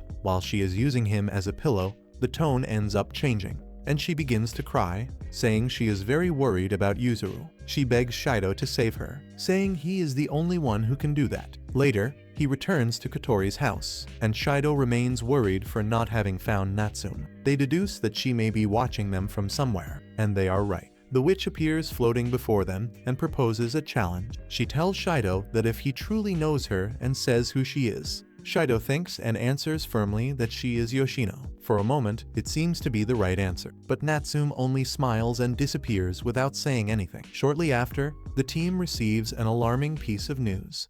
Yoshino and a classmate named Yamabuki have disappeared. The next day, the final date arrives. Shido goes with Origami, and they go to the movies. As always, Origami tries to act cold and calculating, but her intentions become clear between the lines. When the movie ends, they return home, and at the door Toka greets him worried. She has not been able to see him in recent days. While they talk, a strange man approaches, introducing himself as Liad. He asks for direction, but Shido notices something different in his gaze. it was only an excuse. That man clearly knew them. After this encounter, Toka says goodbye to him with a smile. But when Shido arrives home, he realizes something is wrong. Toka did not return home. This can only mean one thing. Natsume has decided to make another one of her victims. This time, however, the witch wants to end the game. She appears before Shido and proposes a final challenge. If he manages to guess who she is, she will free everyone she took. But if he is wrong, she will take all who remain, and he will never see them again. Meanwhile, we see Natsume in her own space, an isolated dimension, watching Shido's despair with an eager smile. She is very happy imagining his reaction when he discovers her secret. At the same time, Liad or Elliot, whatever this guy's name is, I will call him Elliot, appears meeting with another mysterious prisoner, and the conversation between them reveals that the two have known each other for a long time, indicating something much larger happening behind the scenes. Back on the Fraxinus, Shido gathers with his friends and explains the situation. They try to figure out who or what Natsume might be transforming into, and Origami believes she is using loopholes in the rules themselves. Maybe she is not transformed into a person, but instead into an object. Suddenly, Natsume appears once again, floating before them, and giving Shido 3 chances to guess. He believes she is hiding among the people she kidnapped, as a way to protect herself. On the first attempt, Shido says she is Yuzuru, but Natsume laughs, and as punishment, she makes Origami disappear. On the second attempt, he chooses one of his classmates, but he is wrong once again. Frightened, everyone begins to fear the worst, and a nervous Miku throws one of her accessories and hands it to Shido, telling him to keep it, since if she disappears, at least that object will prove she existed. These words end up giving Shido an idea. He notices a pattern, and concludes that Natsume is not disguised as one of the girls, but instead as Yoshino's puppet. Upon hearing the name, Natsume freezes. His guess is correct, and the seal breaks. In a flash, all the girls return. But along with that, Natsume's true form is revealed. A little girl with a fragile appearance, timid eyes, and a shy expression. Humiliated for having her secret exposed, Natsume screams in anger. In an act of pure frustration, she unleashes her angel again, transforming all the girls into their child versions. The next day, poor Shido finds himself completely overwhelmed. Now he needs to take care of a bunch of mischievous children, miniature versions of several girls, and unable to handle everything. He calls Ren and Rin to help him. Even so, Rin admits she has not managed to locate the real Natsume. Meanwhile, Westcott begins to act. He plans to eliminate each one of the spirits surrounding Shido, starting with Natsume herself. For that, he orders Ellen to execute the mission personally. And at school, the chaos continues. These child versions of the girls spend the entire time teasing Shido, pretending to be his daughters, and, to his despair, the class finds it hilarious. But what seems like a joke soon becomes a nightmare. Objects begin to change shape and clothes disappear. Even Shido's house starts to distort. All of this is the result of Natsume's illusions. Meanwhile, inside them, the remaining directors debate what to do about Westcott. They begin developing a plan to remove him from power. And back on the Fraxinus, Shido tries to rest after the chaotic day. But he has a very strange dream.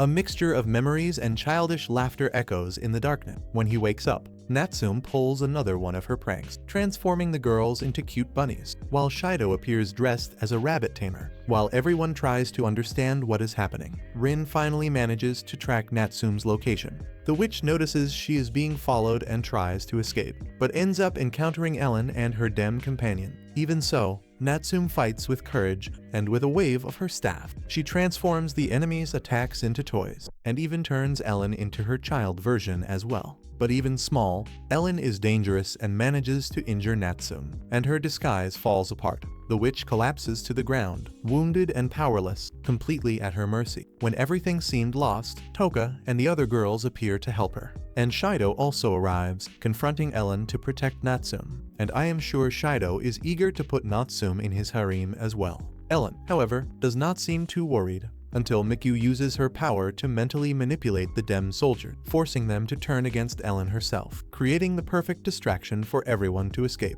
Furious, Ellen swears she will take revenge, but silently she begins considering an idea: to use the girls themselves as pawns in Westcott's plan. Meanwhile, inside Dem, an employee suggests a bold plan: to eliminate Westcott once and for all. He wants to bring down all the satellites over the city where he is, turning them into weapons. Elsewhere, Origami is in trouble. Hunted by spirit hunters, she is forced to fight and flee alone, vanishing into the alleys. Back on the Fraxinus, Shido watches Natsume, now confined and recovering. She sleeps silently inside a capsule, completely calm, and with a serene face for the first time in her life. Even after everything that happened, Shido can only smile. He is surely thinking he will add another one to his harem. He thinks to himself that she only wanted to be accepted. But before Shido enters to speak with her, Kotori warns him, asking him to be careful, since she seems very unstable. Inside the room, Natsume stares at him with a cold and frustrated look. She complains, saying she hates the fact that he knows her true form, the childish appearance she tries so hard to hide. She says no one looks at her and no one loves her when she is like that. Shido tries to understand the reason for her anger, since he likes that form, without a doubt, but his questions only irritate her further. It becomes clear that sealing her powers now would be practically impossible. Even so, while hearing her words, Shido begins to realize something very important. Natsume prefers to hide behind appearances of other people, because she is ashamed of who she truly is. And with that, an idea begins to form in his mind. She cannot get Shido's words out of her head, and her face grows warm and her heart beats faster. At that moment, the boy appears unexpectedly and takes her to the other girls. They propose an interesting challenge. If they manage to make the girl cute, they win. But if they fail, she can leave. Curious, Natsume accepts without thinking twice, and thus begins a transformation unlike any of the previous one. Miku is the first she handles the massage, and with her gentle touch, she makes Natsume relax completely, to the point of falling asleep. Then it is the twins' turn, Kaguya and Yusuru. With scissors and hair dryers, they cut and shape the girl's hair, giving it a delicate and harmonious new style. Next, Yoshino and Kotori take her shopping, and amid laughter and comments, they help her choose pretty and feminine clothes, something that matches her true personality. And finally, Shido's turn arrives, who has a lot of experience being a femboy, since he has needed to disguise himself as a woman several times. He ends up applying makeup with surprising skill. When he finishes, everyone falls silent. Natsume looks at herself in the mirror and her eyes widen. She barely recognizes herself. She looks beautiful, but instead of smiling, she steps back, confused, wondering why they are doing this for her. Unable to handle all that affection, Natsume runs away. But when she tries to escape, she realizes she cannot outrun the feelings that awakened inside her. Meanwhile, somewhere else, poor Origami is on the run, exhausted and cornered. She ends up receiving a call from Ellen. She asks her to join them, since they can give her what she truly wants. And what she wants is the truth about the fire from 5 years ago. Even though she hesitates, Origami accepts. She knows that by infiltrating the organization, she will be able to discover what finally happened to her parents. Parallel to all of this, Dem's council reviews the preparations for the plan with the satellites. They are ready to fire, and if they do, the entire city will be destroyed. And back on the Fraxinus, Shido and Kotori talk about Natsume. They realize that despite her aggressive reactions, she seems very happy. Perhaps her problem is not anger, but a lack of self-esteem. While they try to think of a different way to help her, Natsume, isolated, concludes that all of that is nothing but falsehood. She thinks they are lying, mocking her. And even after everything everyone has done for her, she is still thinking this nonsense. It is unbelievable. Well, driven by doubt, she ends up summoning her angel once again, and transforms into Kotori, and here we go, starting the game all over again, right? With the appearance of the commander and little sister of our dear Shido. She goes to the girls and begins provoking them, asking what they think of this so-called Natsume. But the answers she receives leave her shocked. Not one of them calls her ugly, strange, or irritating. On the contrary, they all say the same thing, that Natsume is sweet and kind, and that she only needs to believe in herself, since everyone likes her. Even Shido, when questioned, answers sincerely, that he only wants to see her well, that he wants her to truly smile. That sentence completely disarms her, and confused, with her eyes full of tears, she runs away again, vanishing inside the ship. Shortly after, Shido is notified. Natsume has escaped from the Fraxinus, and without wasting time, he runs to the house where she lived before the incidents. But when he opens the door, what awaits him is not Natsume, but the end of this video. If you want the continuation of this wonderful anime, comment below what you want starting from part 2. Do not forget to hype the video if you are on your phone, and also leave a like to support us. If you watched until the end, do not forget to comment, since you know that if you do not comment, There will be no goth girl this weekend. So that is it. Stay with God. Thank you. Take care. And see you in the next video.